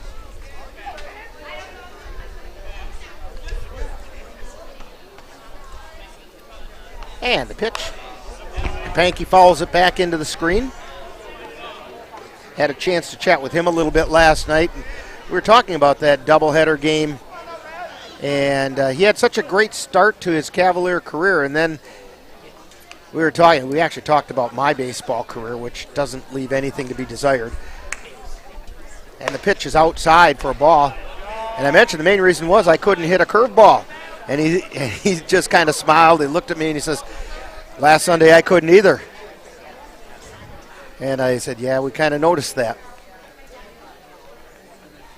So he'd like to do that right now. 1 ball, 2 strikes. Pitch is high and inside. 2-2.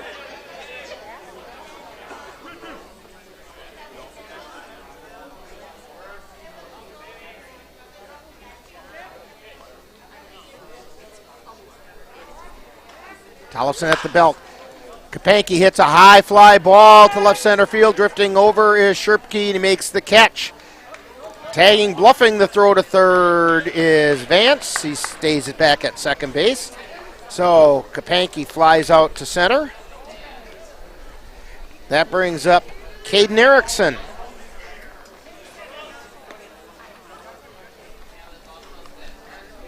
Now batting for the Cavaliers, number 6. Erickson grounded to third his first time up, then got on an error by the shortstop. Made a high throw over to first his last time up.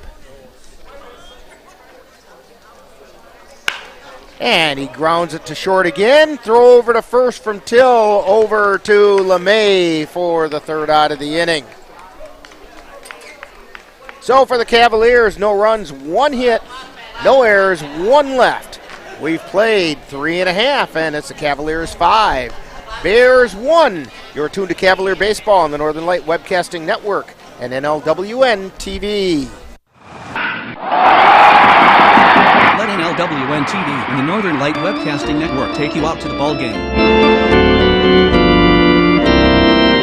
Our next game will be on Wednesday, June 1st when the Cavaliers host the Tilden Tigers at Carson Park. Live coverage on the Northern Light Webcasting Network audio service and on NLWN-TV begins with the In the Dugout show at 6:35 p.m. That's live Cavalier Baseball on Wednesday, June 1st on the Northern Light Webcasting Network and NLWN-TV.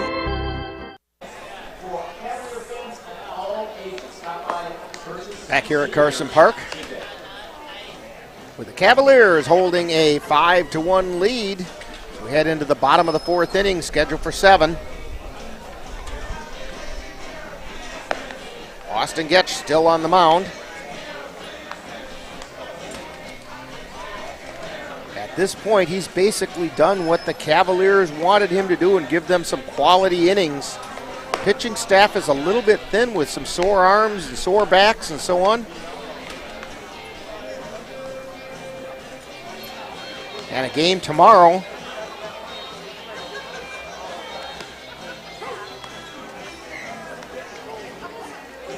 They're hoping that Carter Hesselman may be available for tomorrow. If not, I suspect we'll be seeing Ethan Kelberg on the mound.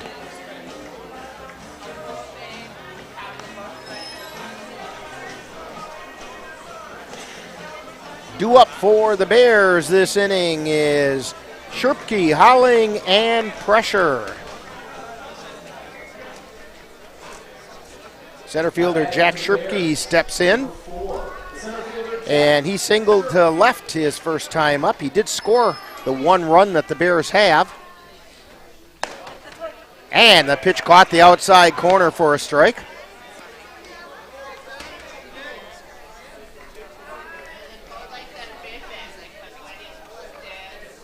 Catch into the wind, and the pitch.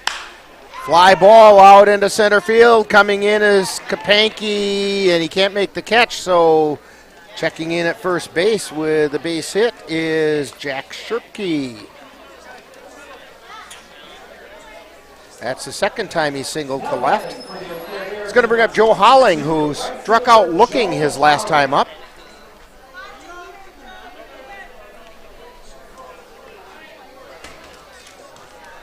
And the pitch is outside for a ball.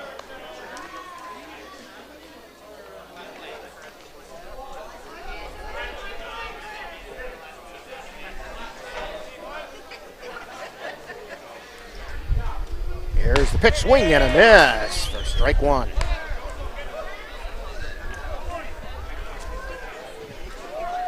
One ball, one strike. To Joe Holling. And the pitch, swing and a miss, strike two. He did catch a little bit of it, but went right into Cole Timon's glove. One ball, two strikes.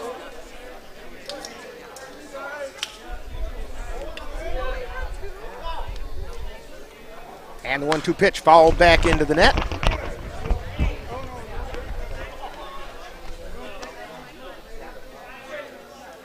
Count holds at 1-2.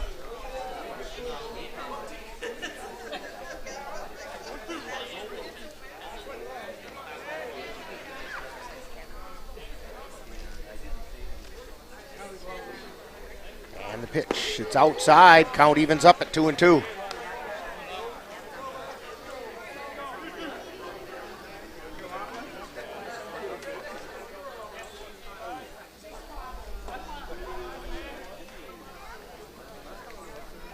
There's the pitch. Swing and a miss for strike three. Holling swings at strike three this time around, but it's 2 strikeouts on the night for him. Brings up J.D. Pressure. Flew out to right field his first time up. One down.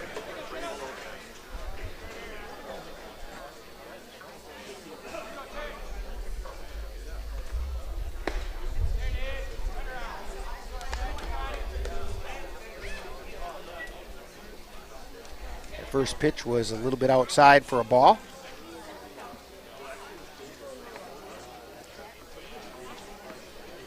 There's the pitch. It's high for ball two.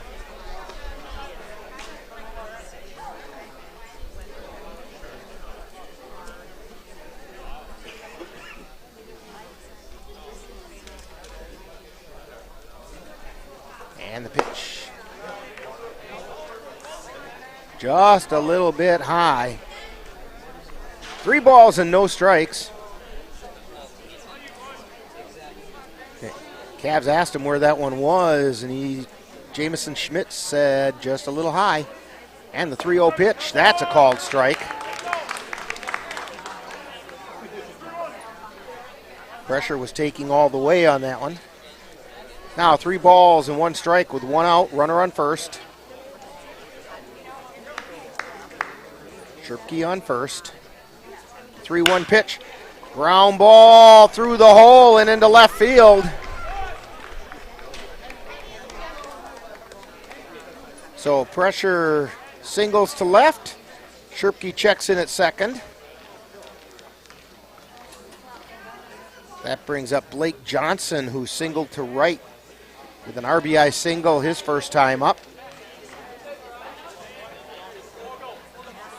Now batting for the Bears, number 18, the designated hitter, Blake Johnson. Cavaliers did have some action going on a little earlier in the bullpen. They don't now. There's the pitch. Johnson squares to bunt. It's a good-looking bunt. Throw over to first. They did not get him. He beat it out. That was a very well-placed bunt because Yeager had to cover third. And they're going to talk about it a little bit, the Cavaliers are. And we're going to have a trip to the mound.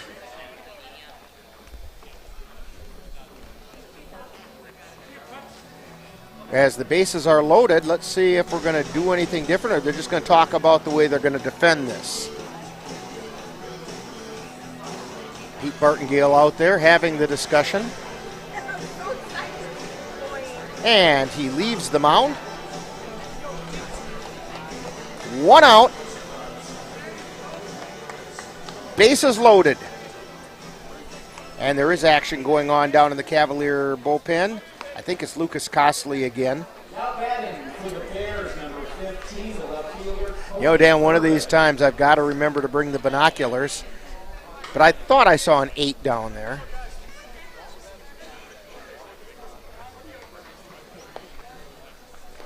And the pitch is a little bit low.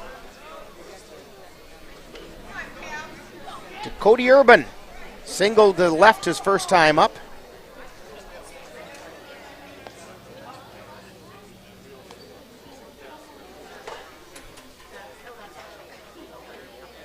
And I stand corrected. It's Reese Lucas warming up down in the Cavalier bullpen. 1 ball and 1 strike to Urban. Bases loaded, 1 down. And the pitch. Called, strike over the outside corner.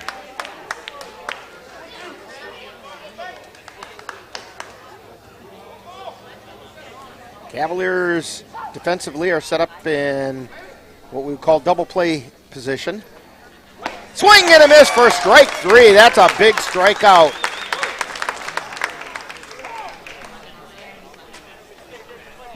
For Austin Getch. Cavaliers defensively drop back to normal depth and takes us back to the top of the order. Nate Kent, he's 0 for 2. Flew out both times up, once to left, once to center. Here's the pitch. Called strike over the outside corner.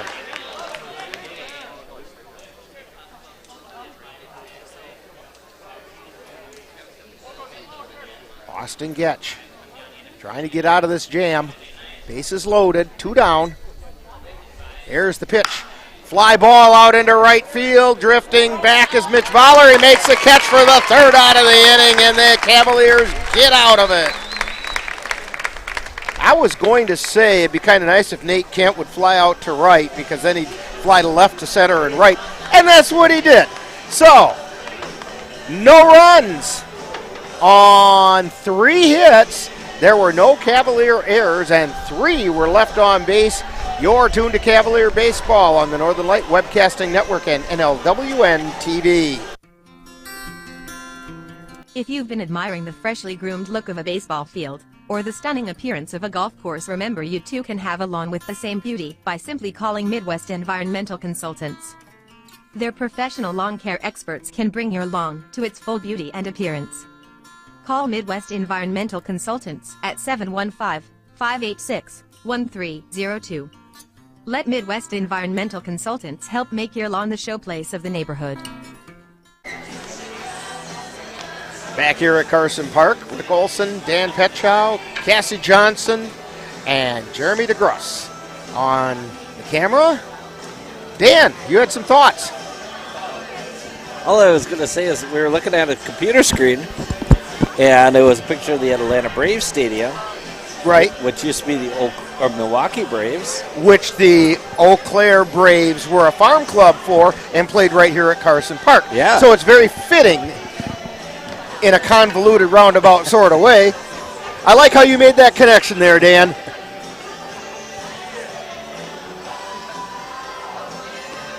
As we head into the bottom of the, or check that, the top of the 5th inning. Cavaliers on top, 5-1. Yeah, bottom and top got me confused.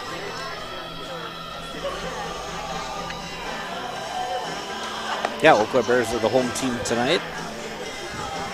No, the Bears are the home team. Yeah. Is that what you said? Okay. Yep.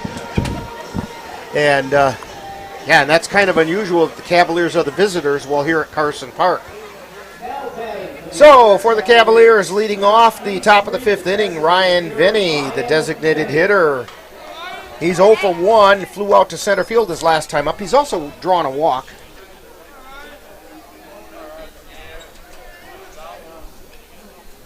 And the pitch is a high fly ball out to center field. And Sherpke lost it in the lights, but then he recovered in time to make the catch.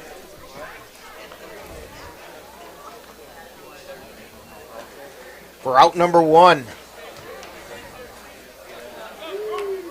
That's going to bring up Cooper Kapanke, who's 0 for 2. He popped to the catcher and flew out to right his 2 times up. And a pop foul out of play on the right side, off the bleachers.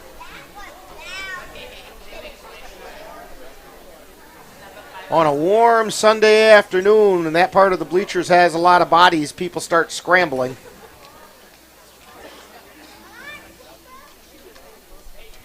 Tollefson into the wind. And the 0-1 pitch. Another foul off the right side. And that was about 2 rows lower than the other one. Right over on those steps of the right field bleachers. Or first baseline bleachers.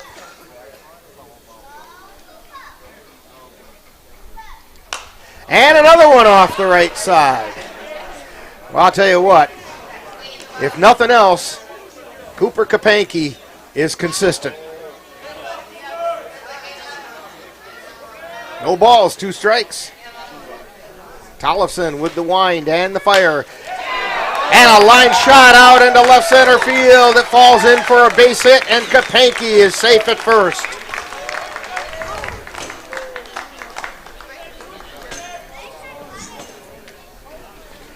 That's going to bring up Cole Timon. He's 1 for 1 tonight. Doubled his first time up. Then he got on via an error. Jackson Faulkner was the courtesy runner for Cole, and he scored both times. Here's the pitch. Inside for a ball.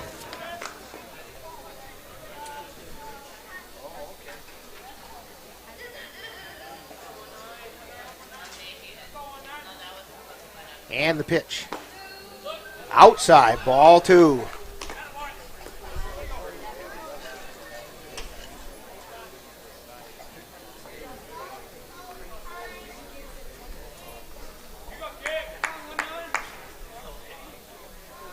At the belt and the pitch. It's outside, ball 3. 1 out. We're in the top of the 5th inning. Cavaliers on top, 5-1. Cole Timon at the plate. Cooper Kapanke at first. And the 3-0 pitch. That's a called strike right down the middle of the plate. Timon taking all the way. So count is now 3-1. Tollefson at the belt. The 3-1 pitch. Fouled back and the count goes full.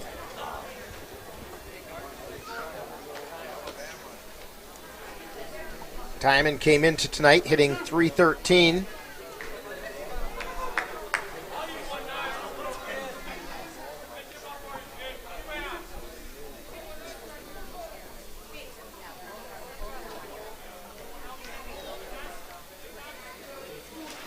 And the pitch is outside for ball 4.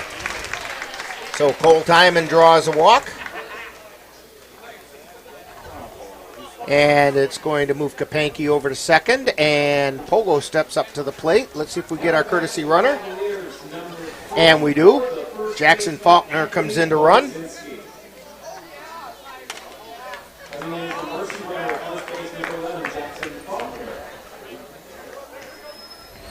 So Pogo comes up.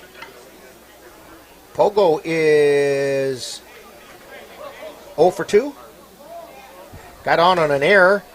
And then grounded back to the pitcher. And a called strike over the outer third of the plate.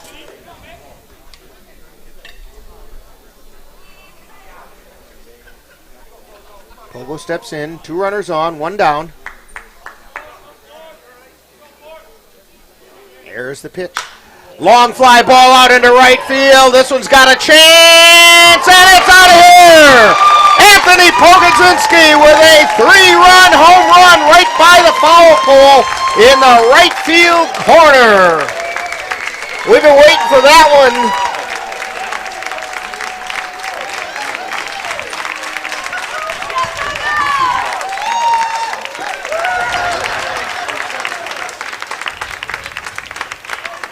Anthony Pogodzinski with a 3-run shot.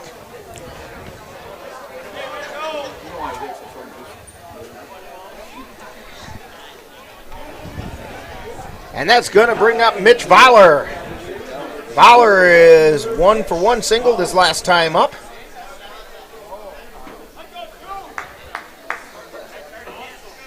And the first pitch, a ground ball, hard one to third. Bobbled a little bit by Till, and they're not going to get Voller at first. That's going to be an error on the third baseman, I believe.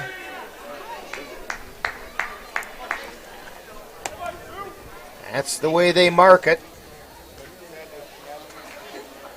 So it's an error on Till.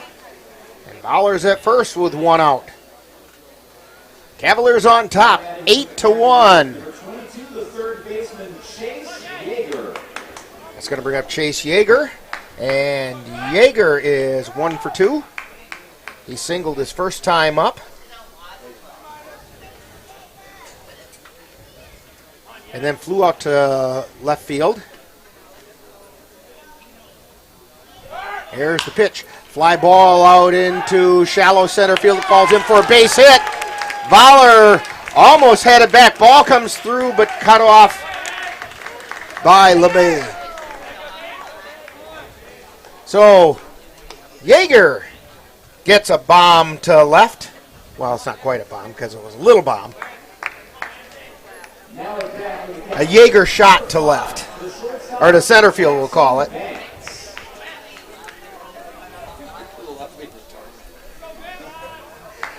That's going to bring up our Geno's player of the game, Jackson Vance. And he hits a hard shot out into left field. It's going to fall in.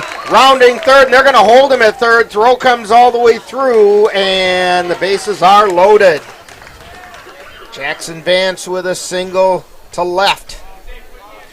Brings up Xavier Bemdenster.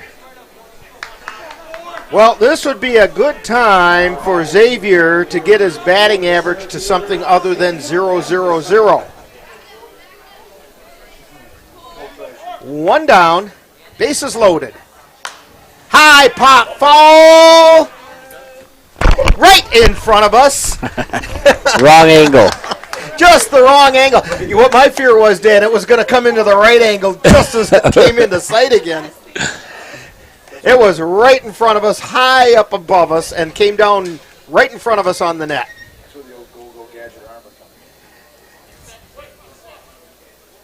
Somebody over here has been watching Goonies. Here's the wind and the pitch. Pitch is outside for a ball. Got away from pressure a little bit. Cavaliers on top, 8-1.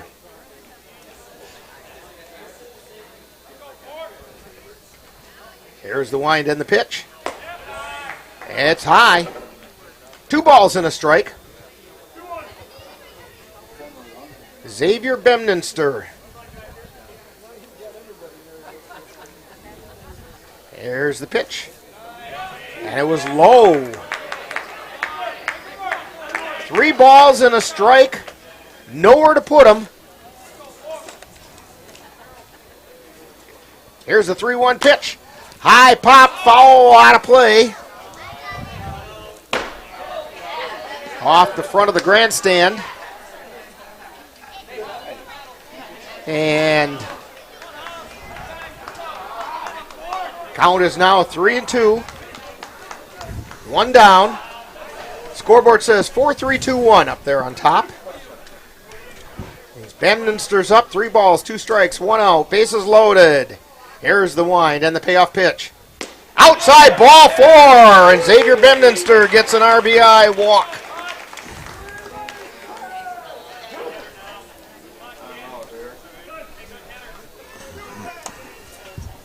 And we have a timeout as we're getting a conference at the mound.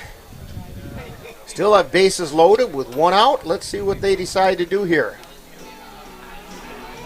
Chevy Tollefson running into a little bit of trouble here in the 5th inning. Cavs have put 4 across.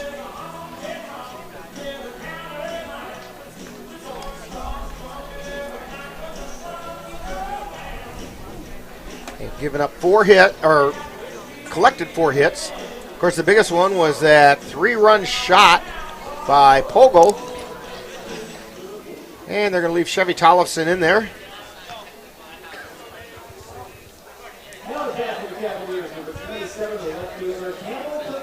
Takes us back to the top of the order. Campbell Kapanke. Fly ball out into center field. Drifting back is Sherpke, makes the catch. But the runners, well, at least it's a sacrifice fly by Campbell.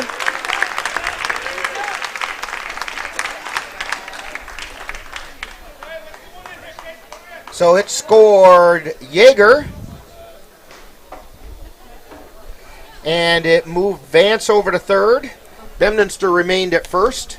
And it's going to bring up Caden Erickson.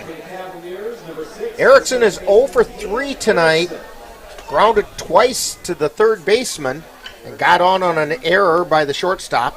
Here's the pitch. Runner goes. Then they don't make a play. Bemminster safe at second.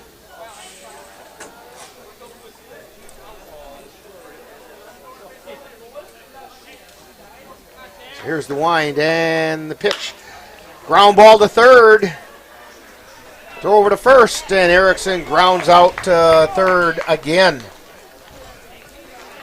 But for the Cavaliers, they pick up 4 runs on 4 hits.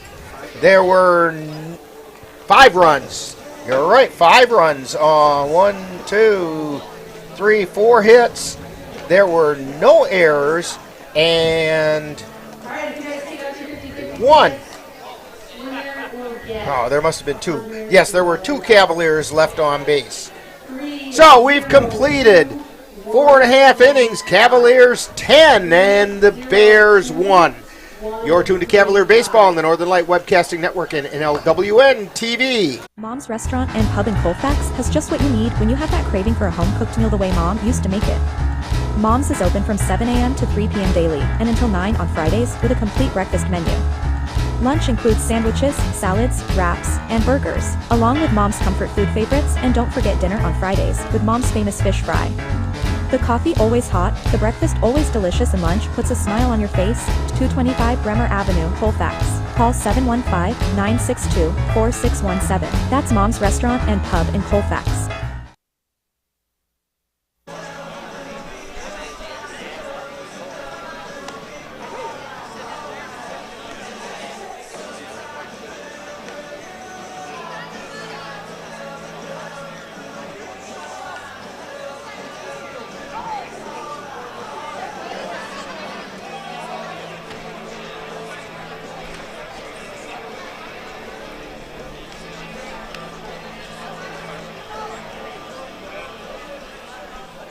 And we start the bottom of the 5th inning. Cavaliers on top, 10-1. We're scheduled for 7.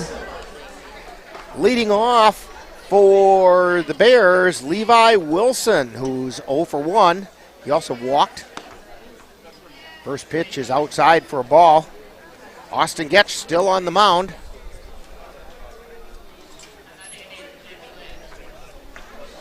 There's the wind and the pitch.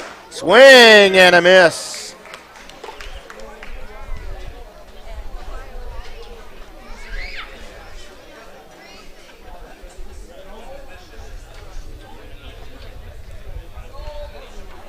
And the wind and the pitch. That's a ball. You know, the one thing we don't have, Dan, is a pitch count. And Austin Getch has got to be getting pretty high in that. Pitch is outside. 3 balls and a strike, because he's had a lot of counts like this where he's gone deep into the count. Even though he's pitched a heck of a ball game so far. Here's the wind and the pitch. Line shot foul down the right field line. Over into the Bears bullpen.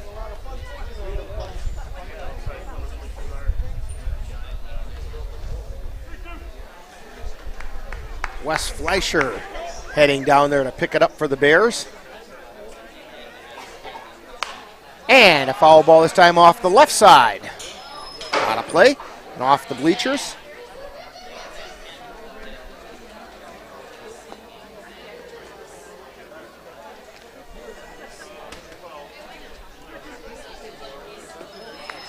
Three balls, 2 strikes. Getch into the wind, and the payoff pitch is outside for ball 4. That's the second walk he's given up to Wilson. brings up Austin LeMay. Now up for the Bears, number 5. And LeMay popped out to Erickson and also grounded to third to Chase Yeager. There's the pitch. Just inside. Sure thought Jamison Schmidt did a little flinch that time that he was going to call it, but he didn't. 1 ball, no strikes. Off and running. Pitch is low.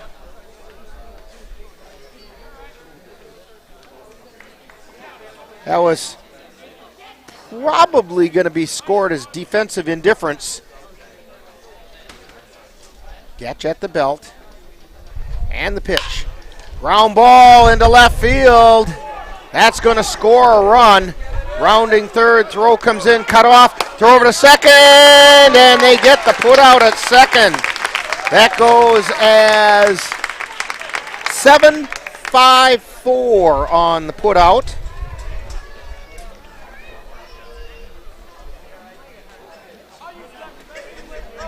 And Wilson comes in to score.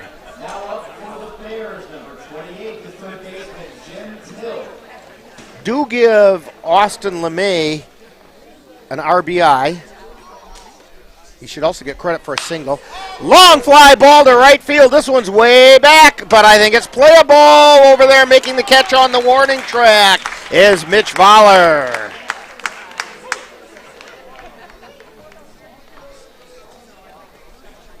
That was, boy, I'm glad it's not an overcast sky tonight, because that one would have brought rain. That was high enough. Now back to the O'Clair Bears, number 4, the center fielder, Jack Sherpke. That's going to bring up Jack Sherpke, who's 2 for 2. Couple of singles. Pitch is called, strike over the outside corner.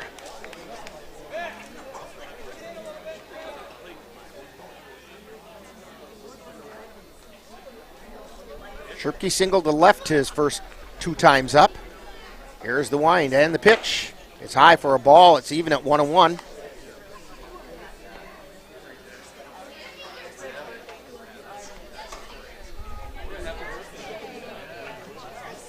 There's the wind and the pitch. Ground ball. Erickson at second. Slides. Picks it up. Throws over to Pogo at first for the put out. A nice play by Caden Erickson over at third base for the third out of the inning. We do get 1 run on 1 hit. There were no Cavalier errors and nobody left on base. So we've completed 5, and it's the Cavaliers 10 and the Bears 2. You're tuned to Cavalier Baseball on the Northern Light Webcasting Network and NLWN-TV.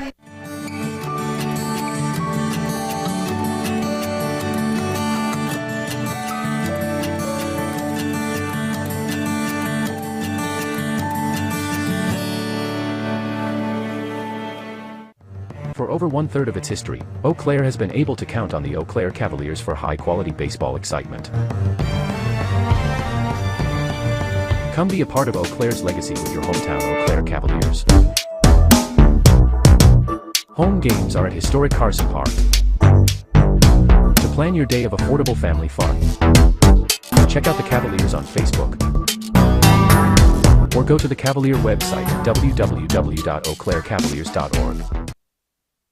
The central and midwestern U.S. averages more than 850 tornadoes each year, and lately, the number of floods has been rising in the region too. So chances are, there will be more twisters and floods near here again. And between school, sports, and social lives, chances are, you won't be with your kids when it happens. Will they know what to do? Ready.gov/kids has all the educational tools and information to make the conversation easy. When the time comes, chances are, they'll feel prepared, not scared. So talk with your family today.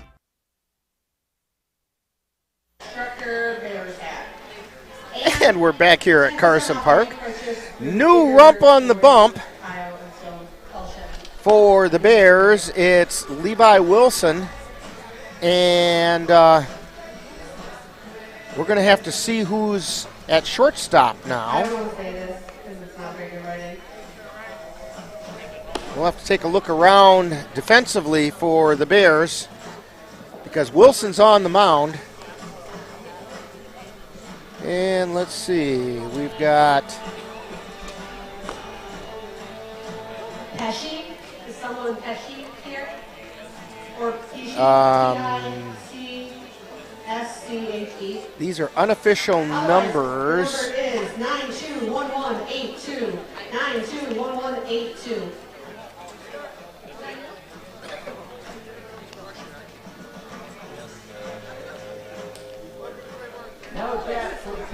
So, leading off for the Cavaliers in the top of the 6th inning is Ryan Venny.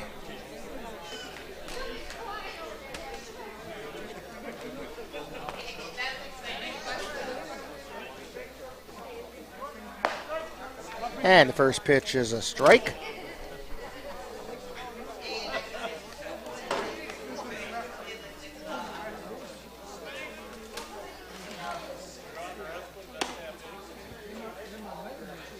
And the pitch is a ball.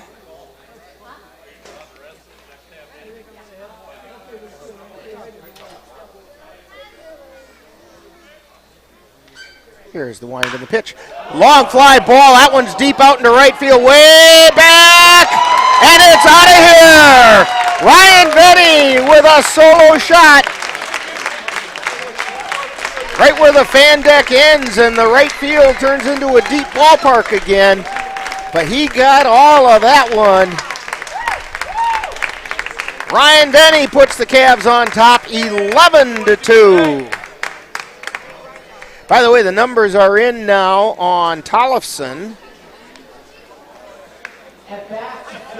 Tollefson threw 4 innings. He gave up 6 runs. I believe 4 of them were earned in the couple seconds I've had to look at it. 6 hits, 3 walks, and 1 strikeout. There's the pitch. It's outside.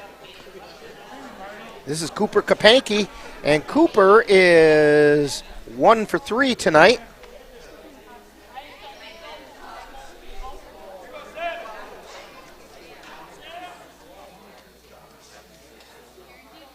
There's the wind and the pitch. It's outside for a ball.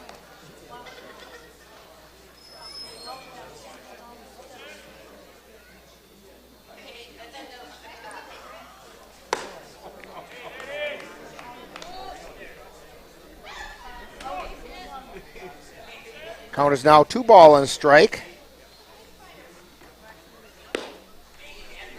And the pitch is a little low. 3-1. Kapanke's raised his batting average up to 222 tonight. Here's the pitch. It's outside for ball 4.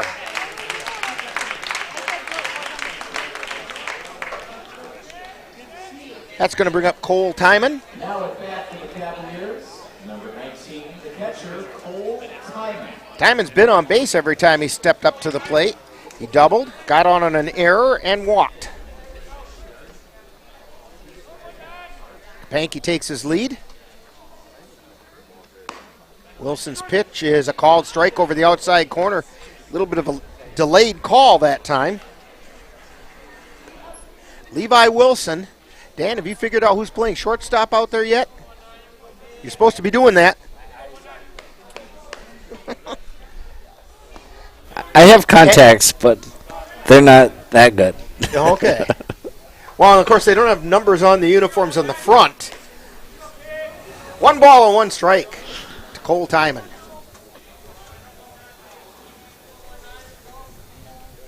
Here's the pitch. Called strike over the outside corner. 1 ball, 2 strikes.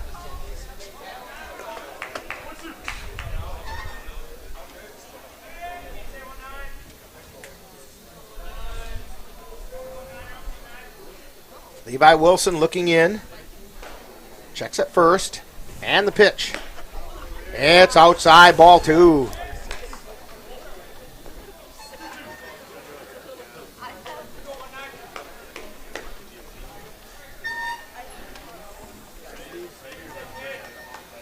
Wilson at the belt. And the pitch. That's high, ball 3. Count is full.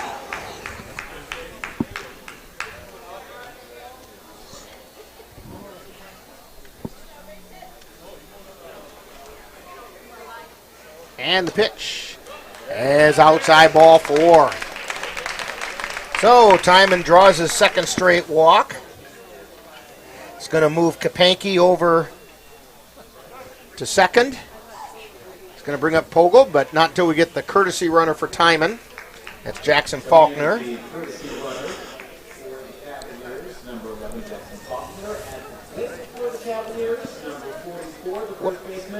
I put him in the wrong spot here on my score sheet.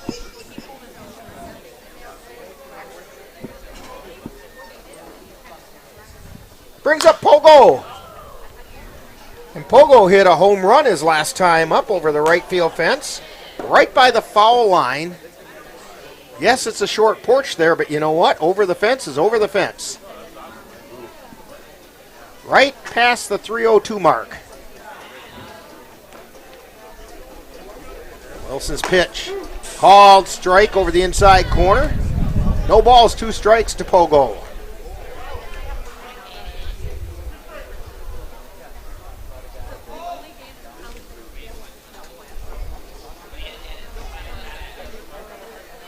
And the pitch. Chopper over to the right side, over to scoop it up as Nate Kent throws over to first, and they made the put out.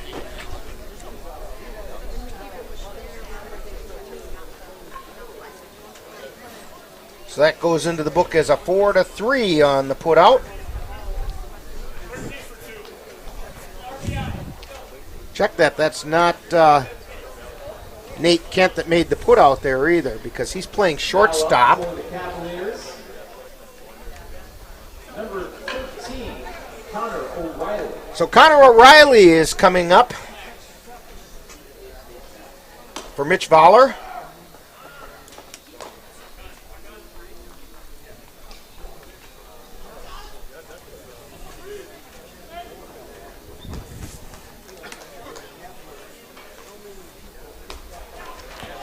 O'Reilly hitting .214, and the pitch gets by, and the run comes in to score. So Cooper Kapanke comes in to score.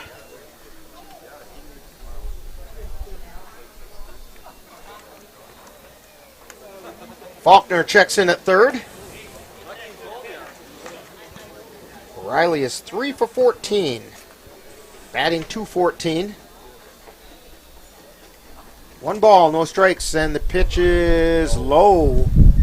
Ball 2.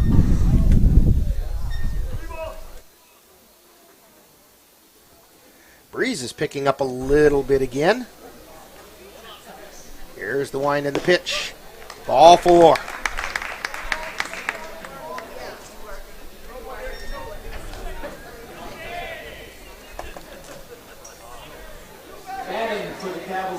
So, Connor O'Reilly draws the walk. That brings up Chase Yeager. Yeager is 2 for 3, singled twice. Hits a high pop-up to the infield. And it falls down. They didn't decide who was going to catch the ball. And into score comes Faulkner.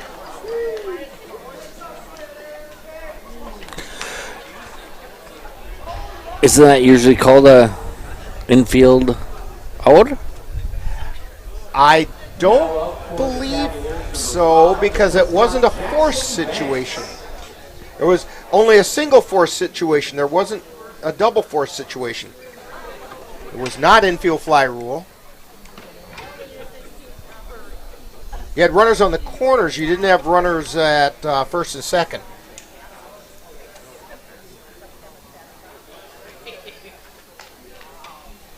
And a swing and a miss. This is our Geno's player of the game.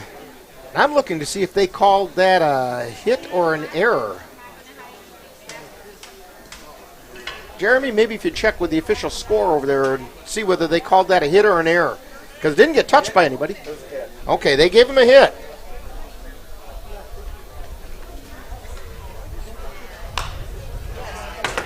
And off the face of the press box, off to our right.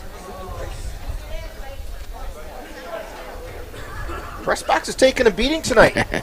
Yeah, we've had we quite were a few. Getting things set up during the Memorial Menominee game that was earlier today, and took a pounding during that one, too. Chopper foul down the third baseline. Count remains 0-2.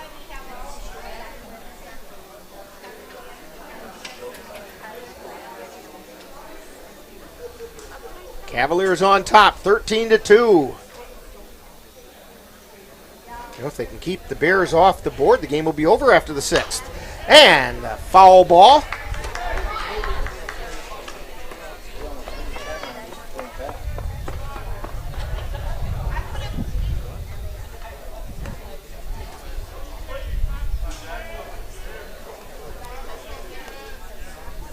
Jackson Vance, 0-2 is the count.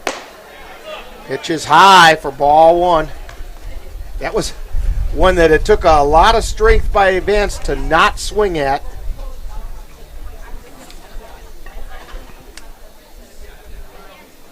Wilson delivers, and they call him out looking. That's going to bring up Xavier Bemdenster. Now batting for the Cavaliers, number 4, the center fielder, Xavier Bemdenster. And Xavier drew an RBI walk his last time up. In fact, he's walked twice tonight. Pitch is a strike called over the inside corner. He also flew out to right.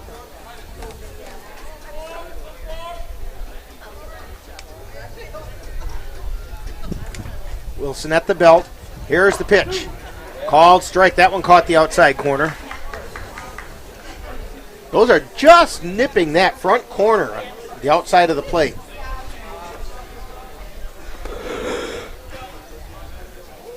Here's the pitch. Swing and a miss for strike 3.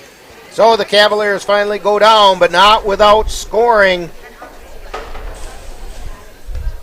3 runs on, let's see, what did we get? 2 hits. There were no Bear errors, and they left 2 on. So we've played 5.5, and it's the Cavaliers 13 and the Bears 2.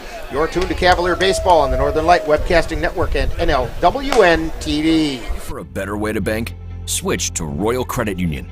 Royal Credit Union is a financial co-op, not a corporation, so we return earnings to our members. That means you get low or no fees for account services and better rates on deposits and loans. You'll also have all the digital tools you need at your fingertips, so managing your account is easy. Royal is ready to help you discover the credit union difference.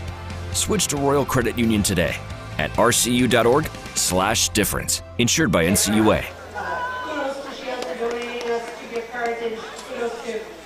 Back here at Carson Park, Cavaliers with a commanding 13-2 lead over the Bears as we head into the bottom of the 6th inning. The Cavaliers can hold them here without letting them score more than a run. We'll be all done tonight. And the Cavaliers will get a little bit of revenge after they got the 10-run rule called on them in that doubleheader. On the mound for the Cavaliers is Reese Lucas.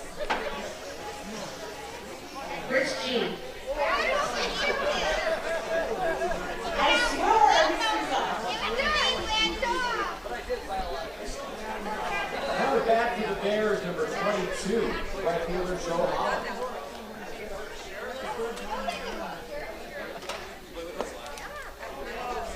And the first pitch is low for a ball. Cavaliers, number 12, Reese Lucas.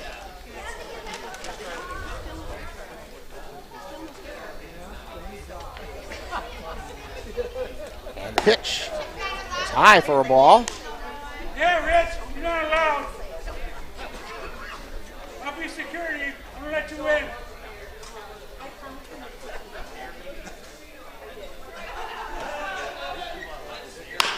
And a high chopper over to short. Throw over to first in time for the out. 6-3 on the put out by Joe Howling. That brings up J.D. Pressure. Now batting for the Bears, number 12, the catcher J.D. Pressure.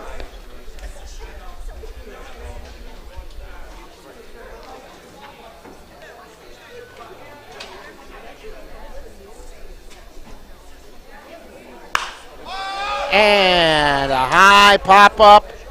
Circling underneath it is Yeager. He makes the catch for 2 down. Numbers for Austin Getch. He pitched 5 innings, 2 runs, both were earned, 7 hits, walked 2, and struck out 3. Pretty good outing for Austin Getch. Reese Lucas with 2 down now in the bottom of the 6th. Pitch is a little bit high.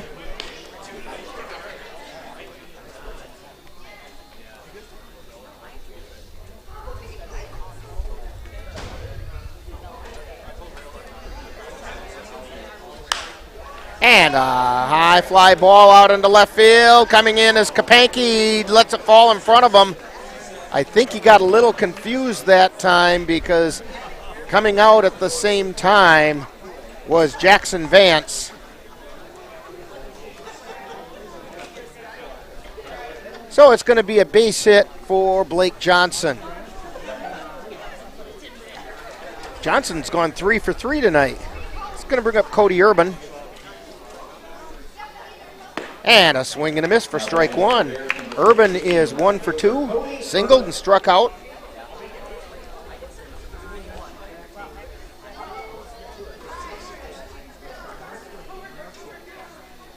Lucas at the belt.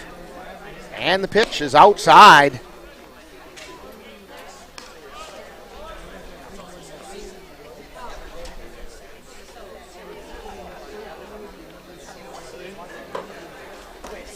Reese Lucas at the belt.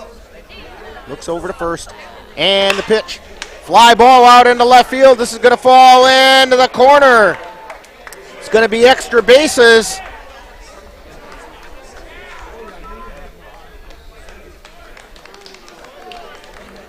And it's a double for Cody Urban.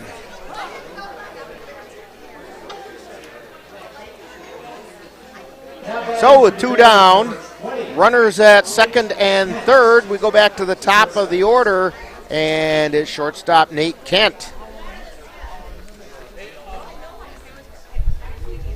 And the pitch. Right down Water Street on that one. Strike 1.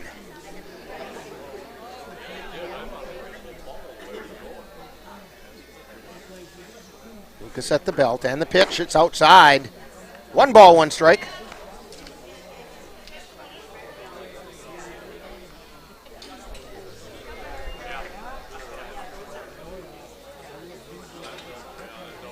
Lucas at the belt.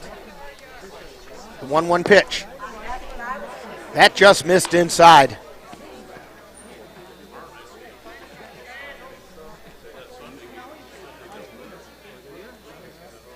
Two runners on. Cavs on top, 13-2. Airs the pitch. Strike called. Counts even at 2-2. 2 balls, 2 strikes, 2 down, 2 on. 2-0 at the plate. Have I done enough 2s for you there, Cassie? Yeah, she says okay. And a shot out and caught to end it. Jackson Vance catches the sinking liner.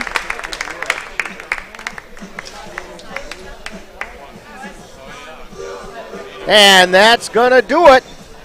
Cavaliers come out on top by a score of 13-2, I believe. I'm looking to make sure that they're calling it on the 10-run rule before the Bears have not taken the field. Now they're starting to work. They're saying it's not a league game, so maybe they're going to continue playing.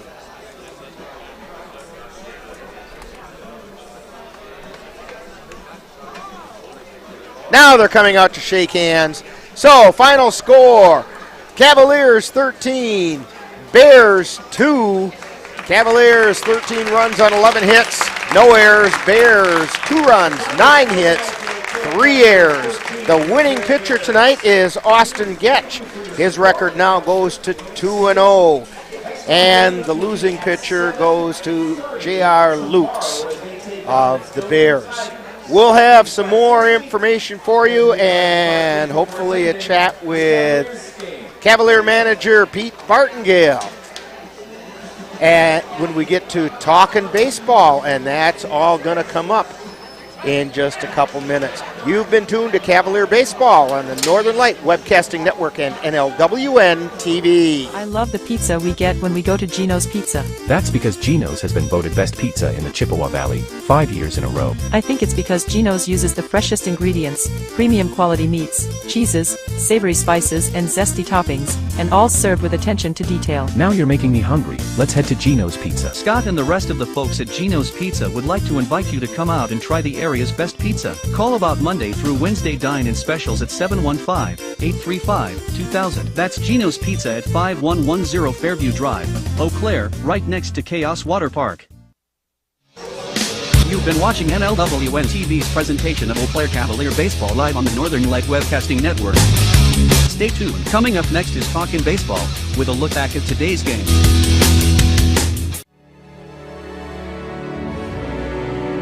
The Eau Claire Cavaliers would like to take veterans out to the ball game. That's right. As a thank you for your service, any veteran of the United States military can receive a lifetime pass for free admission to all Cavalier home games. Just come to Carson Park with your veteran identification, and the Cavaliers will issue you a free lifetime pass to all Cavalier home games. That's just the Cavaliers' way of saying thank you for your service.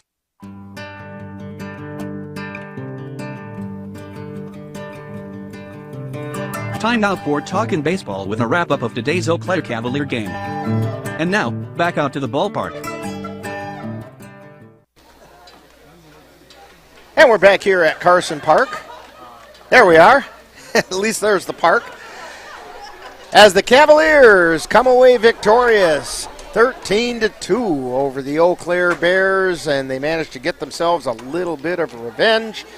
Again, 13 runs on 11 hits. They committed no errors. Clean in the field. That's a good step. Bears had 2 runs, 9 hits, and 3 errors. Austin Getch moves his pitching record to 2-0.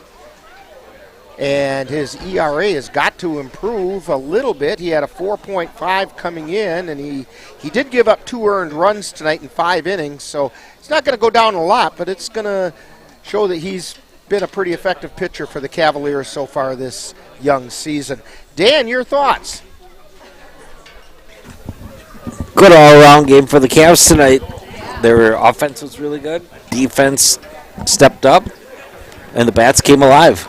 They did, and boy, it was nice to see a little power come from the Cavalier bats between both Pogo and Ryan Vinny. Those are 2 guys that the Cavaliers have really been counting on for power this year, and it just really hasn't been there, and all of a sudden it's there. In addition to that, pretty soon Cooper Kapanke's going to start unleashing as well. And if you have 3 decent power hitters in your lineup, there's no safe spot for the other team.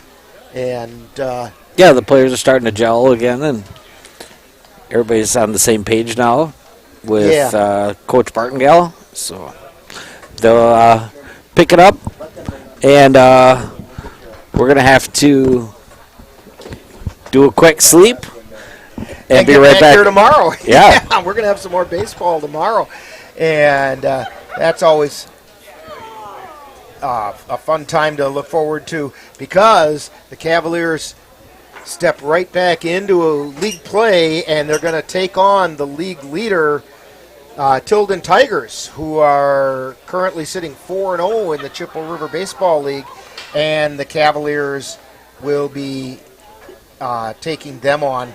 And I see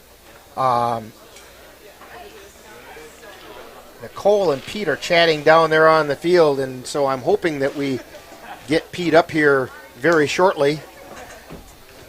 And yeah, they didn't have to go deep into the bench tonight, so they should be good to go tomorrow. Austin Getch going most of the night here, and Reese Lucas closing. And my guess is if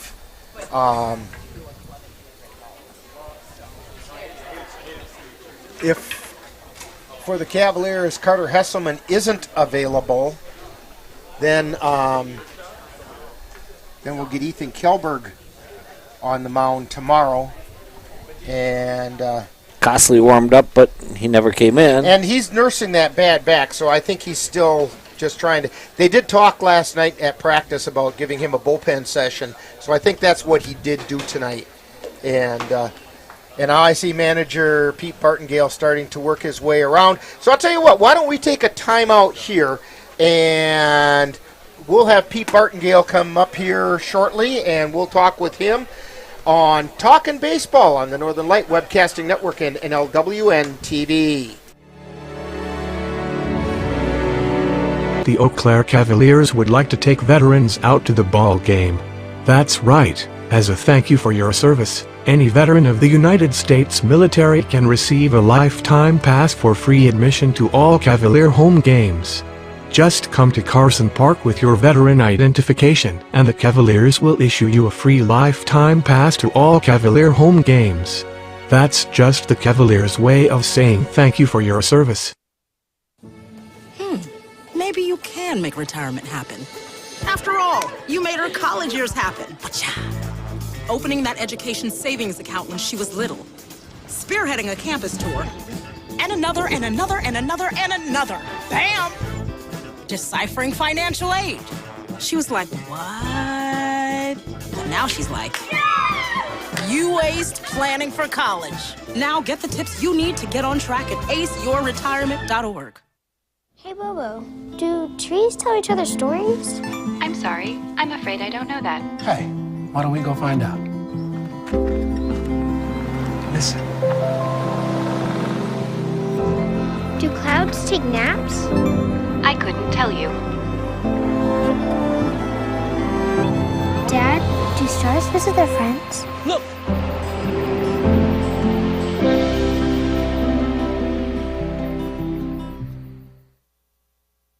I think it's just vapor with flavor. It won't hurt my kid like cigarettes, right? Vaping is safer than smoking, isn't it? There's really not even that much nicotine in them, right? My kid? My kid knows it's dangerous. Get your head out of the cloud. Today, nearly 8,000 kids will start vaping, maybe even yours. Learn about the dangers at talkaboutvaping.org.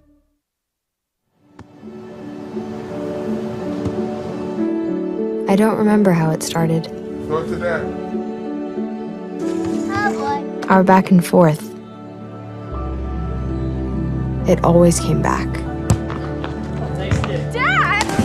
You probably don't remember what you told me, That was perfect. but I heard every word.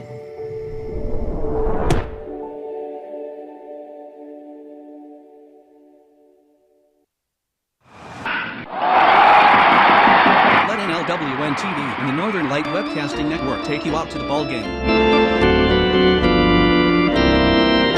Our next game will be on Wednesday, June 1st when the Cavaliers host the Tilden Tigers at Carson Park. Live coverage on the Northern Light Webcasting Network audio service and on NLWN-TV begins with the In the Dugout show at 6:35 p.m. That's live Cavalier baseball on Wednesday, June 1st on the Northern Light Webcasting Network and NLWN-TV. And we're back here at Carson Park. Joining us is Pete Bartengale, and we got his microphone all wrapped around a stool here, and it's under my leg. There we go. All right. And now I got you wound around the stool again. We're getting you all stuck in here. All right. Well, Pete, a little bit of revenge tonight.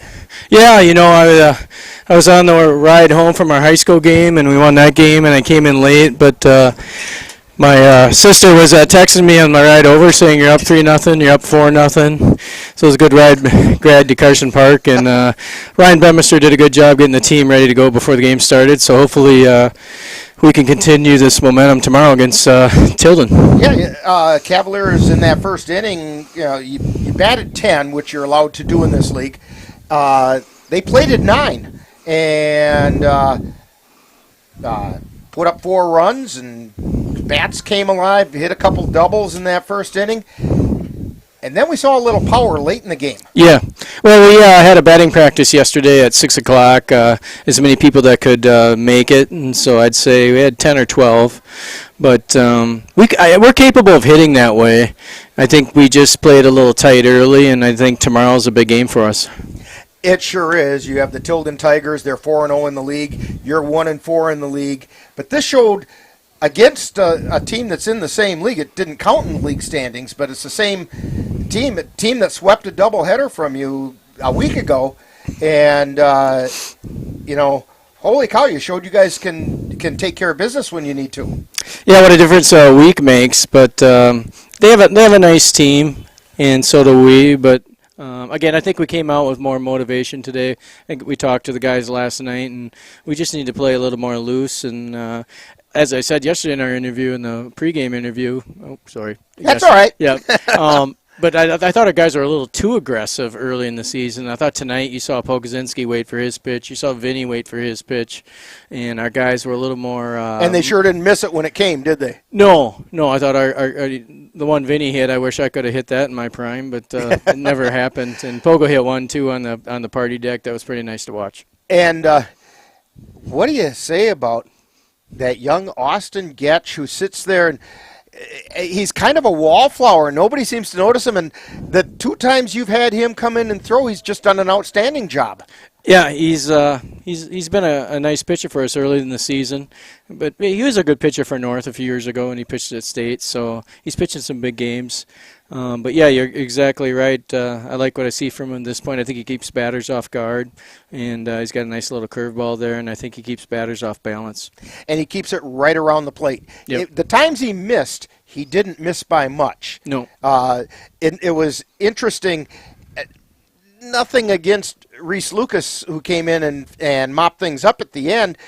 When Reese Lucas missed, it was somewhere in the county. But when Austin missed, it was right in the same neighborhood that it belonged. Yeah, and I think Reese is a little bit has that closer mentality. So I think he's a 1-2 inning guy. I'm just starting to get to know these guys a little bit. So I think he's kind of will have a closer role for us. But I don't think he's a 3, 4, 5 inning type guy. Where Getch, I think, can keep teams off balance for a long period of time. But tomorrow's a big one for us. Kellberg should go tomorrow. I think he'll be ready. And Ben Boda comes back Sunday. And O'Brien will be back after the Junior College World Series, so we'll pretty much have our full roster at this point.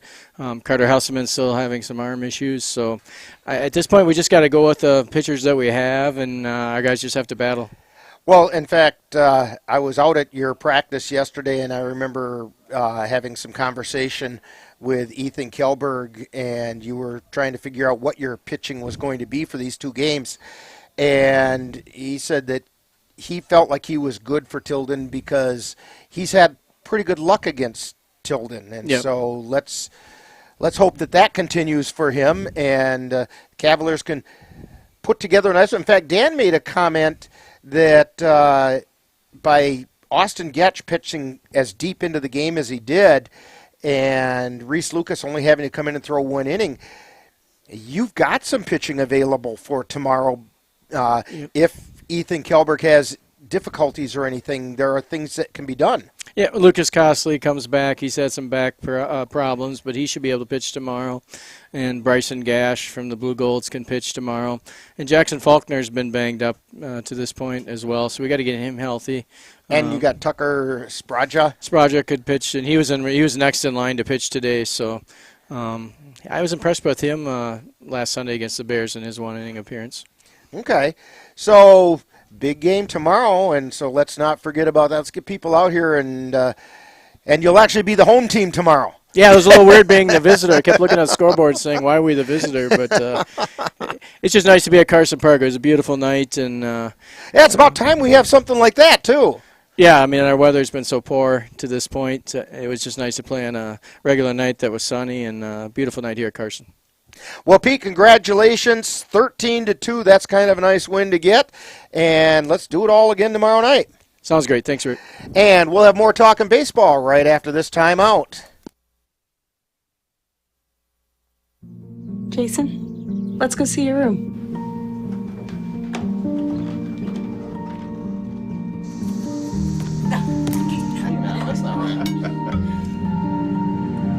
Scissors are good.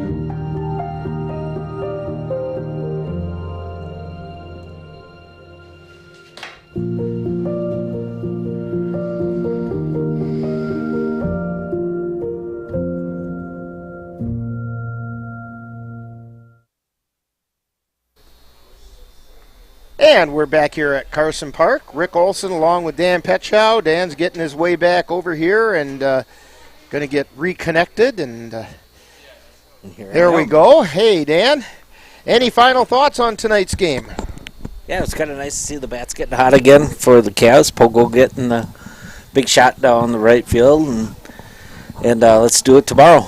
That sounds good to me. We get a little power there from Ryan Vinny and Pogo, and we had some doubles from Cole Timon and Campbell Kapanke. The Cavalier bats did seem to come alive tonight, and they defeated a team that's a pretty decent ball club, and the Cavaliers took care of them 13-2. Hey, want to remind you that, like Dan hinted at, and like Pete hinted at, tomorrow night, the Northern Light Webcasting Network audio service and NLWN-TV will bring you the Cavaliers as they get back into CRBL action as they host the first place Tilden Tigers from right here at Carson Park. Our coverage will begin at 6:30 with first pitch at 7 o'clock. Hey, veterans. You know, we just finished Memorial Day, and the Cavaliers want to contribute to that as well. And they want to remind veterans of the United States military that they can get a lifetime pass to all Cavalier home games simply by coming to Carson Park with your veterans identification card. And the Cavaliers will be happy to issue you your lifetime pass. It's just the Cavaliers' way of saying thank you for your service. Hey, don't forget the Geno's player of the game today was Jackson Vance. Now, Jackson did not hit an extra base hit, but if you stop out at Geno's Pizza tomorrow and mention Jackson's name, you will get a free soft drink. And again, tomorrow night we'll have another player of the game, and that's all courtesy of Geno's Pizza out there next to Chaos Water Park, Action City, right off the intersection of Highways 93 and I-94 on the south side of Eau Claire. So, today's Cavalier baseball game is brought to you by Geno's Pizza, right next to Action City, and voted best pizza in the Chippewa Valley 5 years in a row. Midwest Environmental Consultants, lawn care and soil testing for the Chippewa Valley. Mom's Restaurant and Pub in Colfax. Comfort food the way Mom used to make it. It's a late night. The mouth isn't working all of a sudden. Callista Salon on Water Street in Eau Claire. Call 715-864-5332 for a reservation. Muldoon's Menswear on Hastings Way, where the well-dressed men of Eau Claire shop. And Royal Credit Union, where they're different in a good way. Be sure to thank these fine sponsors for bringing you Eau Claire Cavalier Baseball on the Northern Light Webcasting Network and NLWN-TV. So for Dan Petschow, Cassie Johnson, Jeremy DeGrosse, this is Rick Olson. That final score once again, Cavaliers 13 and the Eau Claire Bears 2. You've been tuned to Cavalier Baseball on the Northern Light Webcasting Network and NLWN-TV.